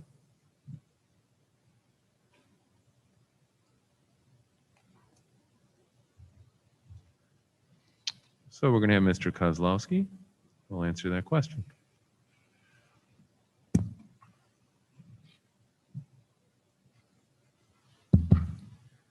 We currently have our summer school jobs posted, and we're waiting to see what kind of response we get.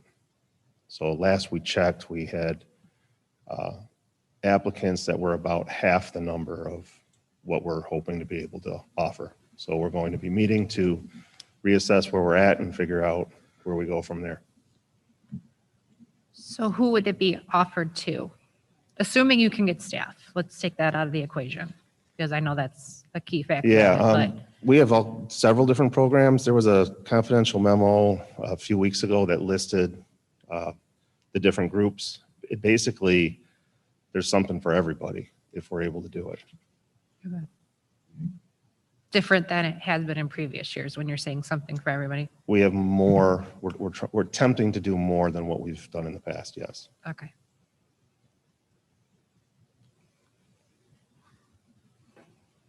Ms. Quinn? Yeah. Yeah. I just, I don't know if this is Joe's thing, but are we, the students that we think based on. Can you turn your mic on? Your mic's off. Oh, Slip it up towards you. That's all right. Go ahead and start again. Is it green? Okay, are we notifying certain students that we think should take summer school that are, we feel are at a level that they should go to summer school?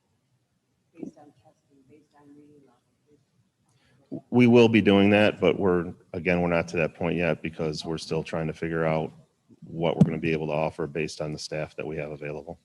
All right.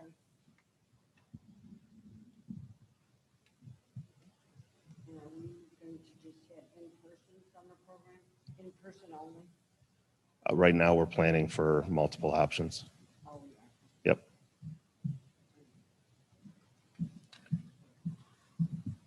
She's battery's gone.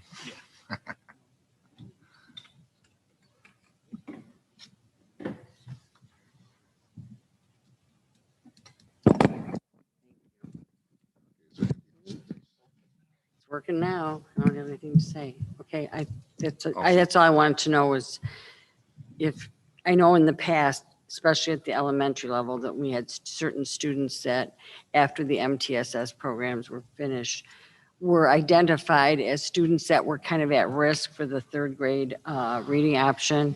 And when they were doing M-STEP, the kids that were not meeting certain criteria were contacted and encouraged to go to summer school. All I wanted to know was, are we still doing that? And I'm thinking there might be high school level that we probably need to identify as well after, because of the year that we've had. Yeah, the high school program is a credit recovery program. So, Okay, yes, we'll have that in place as well. that's fine. All right, I have nothing else. Thank you. Thank you. from that, about that. Anything else from the board? Really? Nope. Dr. Andriasco? There was a word I heard tonight and it was frustration. And I can absolutely 100% relate to that word right now. We expect all of our students to be wearing their masks all day long, but yet some people in this room can't do it for 5 minutes. And I think that kind of leads me down the road of equity. And I also kind of am concerned about comments that I've heard over the past week about, do we have equity in our district for our special education? Do we have equity in our district for persons of color? And I think that we should spend more time looking at the equity and the inclusion for everyone. Yep. That's all I wanted to say. Thank you. Thank you. Okay. Any other comments by the board? Frank? Yeah. I'm going to have to respond to that. As far as the masks go, I'm sure everybody's aware that any recommendations for masks do not include people that have doctor's orders to not wear them. People have doctor's orders to not wear them, and even out of courtesy, they still go through and try and wear the mask as much as they can. This is a danger to their health, possibly death, and one's fear does not justify endangering someone's health, possibly their life. Thanks. Okay. Any other comments? Really, I want to address it, referring to the bylaws that Mr. Wojtovich spoke of. I thought I couldn't have been more clear in my several emails that I've responded with, to where, as a board member, if the district has information they want to provide or they have to in their they've put together already, give every authority as a single board member to request the district to pass that to the board member. Okay, but if it's something that is not put together, something we have to create, for example, Mr. Wojtovich's request to assemble a list of students that tested positive while in quarantine, which I think is what he asked, because he still never told me on writing or requested from Mr. Roberts what that is, but I believe that's what we were speaking of last week. That is not a list that the county health department has. That is not a list that our school nurses have. That is not a list. I've said this 3 different occasions, lengthy emails, straight to the point. That is asking the district to take action.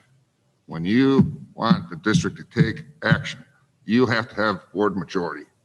A single member cannot direct this district to take action. That is taking action. If this list was in a file cabinet in the other room, Mr. Wojtovich would have every authority to ask for that. And I would back him up and ask that it be provided him. But this is not a list we have. This is not a list that is compiled, we can grab from. It is something that we'd have to assign a staff member in this district to go out and phone interview all people on quarantine to see if they tested positive. Yeah. And I don't think the board, when I was mentioned at the time, has any interest in that, because that information, what is that going to tell us? We don't believe in the relevancy of that as a board. Now, if Mr. Wojtovich would like to have the information and he wants to ask for a vote of the board, then we can have that happen. You'd have to make a motion to amend the agenda, and that'd have to pass. Then you'd have to make a motion for that to be assembled by the district. But, you know, that's up to you. That's how you would do it as a board member if you wanted to direct the district to take action. Again, take action, create the verb of take action. It's not something we have. If we had it, you would get it. We don't have it. So we have to create it. That means to take action. Again, I'm pretty much done talking about the subject because I've said this so many times now in the last 2 weeks. I don't understand that you don't understand that to take action. What is, explain to me, is this something you think we have on hand and we're hiding from you? Or I'm just not understanding, Bob, where you're coming from with that. Is it my turn?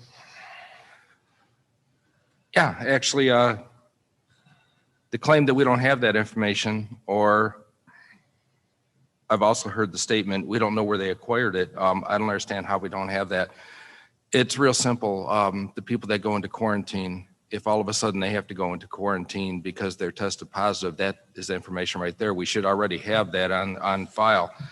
I don't understand why we don't have that information. It's been said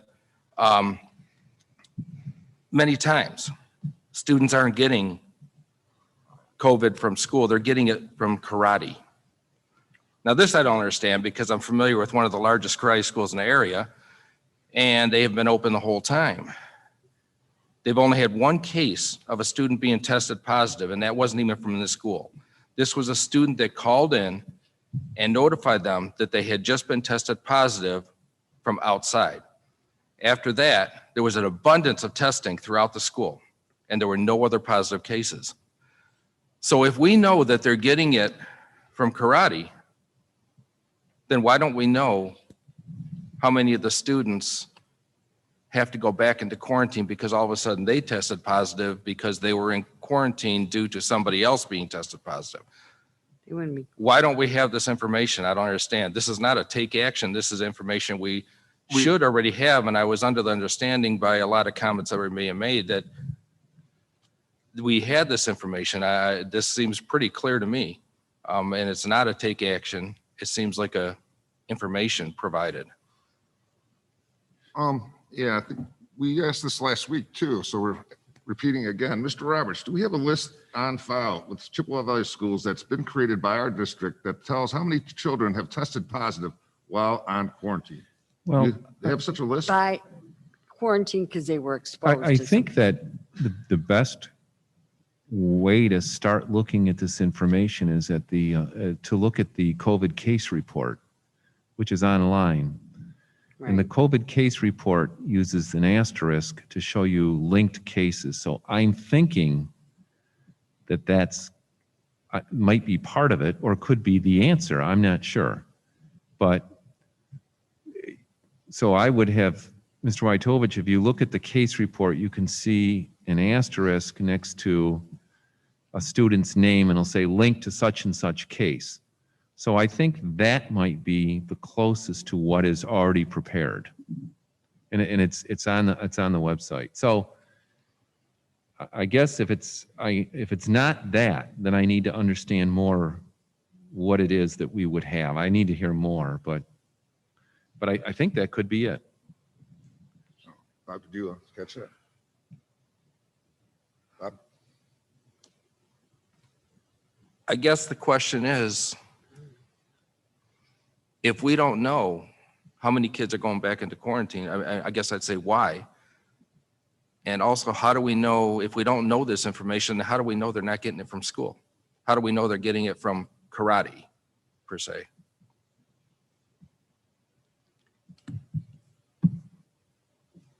Well, I don't, the only thing I would say is I don't have the answer to that, but I know that there are cases where the parents call in and say, my child got it from karate, okay? And there's another case through that karate, not to say it's your karate school, but some karate school that has had like 3 cases. And out of that case, those 3 cases, it resulted in maybe 25 people being quarantined. The thing is that when they're on quarantine, we have to depend on our community to, if they choose to have their child tested, if they're asymptomatic, they're not going to get them tested. And if they choose to get them tested during their quarantine, then maybe they would notify us, maybe they wouldn't. It's not, we have no way to gather that data, right? Yeah, it's not mandatory for them to report to us. I mean, we had kids that have come to school with temperatures and were positive multiple times. So we can't tell this because we have to depend on our parents to then provide us that information. And if they aren't, how are we going to know if they had it or not? A lot of people don't go get their kids tested unless they have symptoms. So I don't know how we would gather that is all I'm saying. I'm not saying it's not possible, but I don't understand. We would have to have a mandate for everybody that goes on quarantine to be tested during that 14 days, and then we would have the data. So we don't have any kind of a list of who's in quarantine at any time? Yeah, we have who's in quarantine, but we don't know if they test positive while they're in quarantine. They're quarantined because they came in contact with a positive case in the school. So they go off to quarantine for 14 days. We can't tell them they have to get tested. And even if they do choose to get their child tested, there's no mandate to say, you must let us know that your child tested positive. So I don't see how we would I'm not opposed to gathering, and I don't even know what we would do with it if we did gather it. We're in school full-time. I think that our goal is to stay in school full-time. And I guess moving forward, I guess that data, I don't know. I don't even know what, I'm not opposed to you having the data. I just don't see how we would gather it personally. Oh, George is. Yeah, Mr. Sabah. I don't understand this whole thing about this disease doesn't spread in schools. There's no magic barrier in our school that stops it from coming in. If we're not getting a high spread or a spread rate, it's because we're following guidelines. Right. We're keeping distance. We're doing what we're supposed to do. But then we have people complaining that we're doing that stuff. Right. Because we're quarantining. Yep. Because we're doing things like that. I agree. I don't see where that information is relevant. If we're not doing what we're supposed to do, if school districts stop trying to social distance and stop trying to stop the spread of it, you're going to see it spreading in schools pretty wildly. Well, it's known that certain age of people just don't get it and transmit it the same way. But I guess I don't disagree, but it doesn't mean they don't catch it because they do still get it, and it's rising with them now. And we could have avoided all this. I think this is very simple information that I just requested, that for some reason we're saying we don't have it, yet we do know that they're not getting it from school, which would give the same information that I'm roughly asking for. But anyhow, if you're saying that we don't have any way of knowing this information, that's why you're calling it a call to action or take action, opposed to providing information. Well, then I wish somebody would have said that in the beginning instead of just trying to tell me I'm calling something, I'm trying to take action. I was just requesting information that now you're claiming that we don't have, even though they're making comments that seem to support it. But anyhow, okay.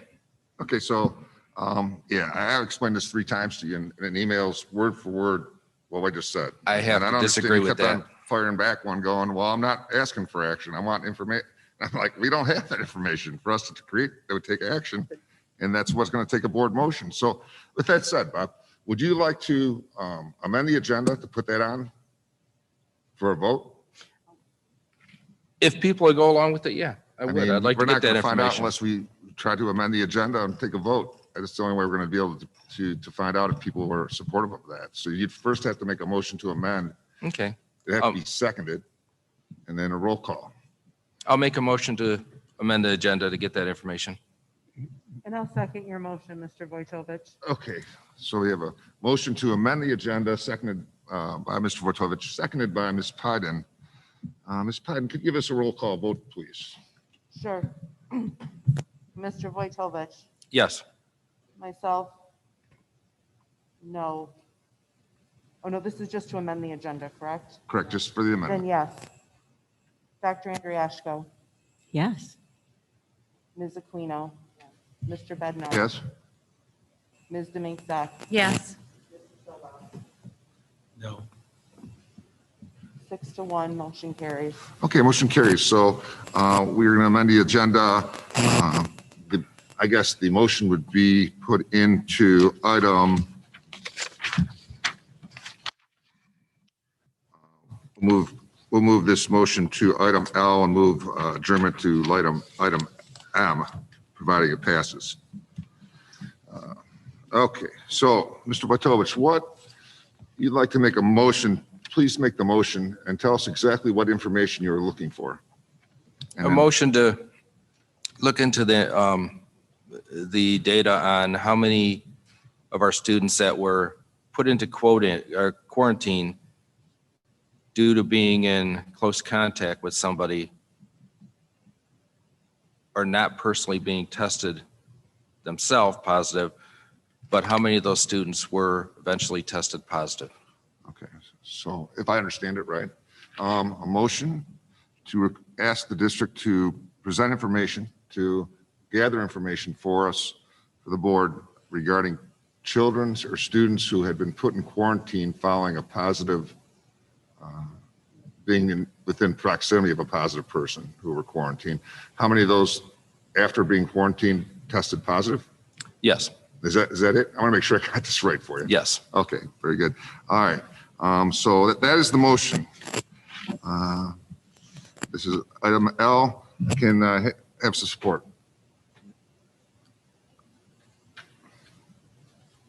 Support for the motion? Yes. Support to, Mr. Wojtovich made the motion, so I need support.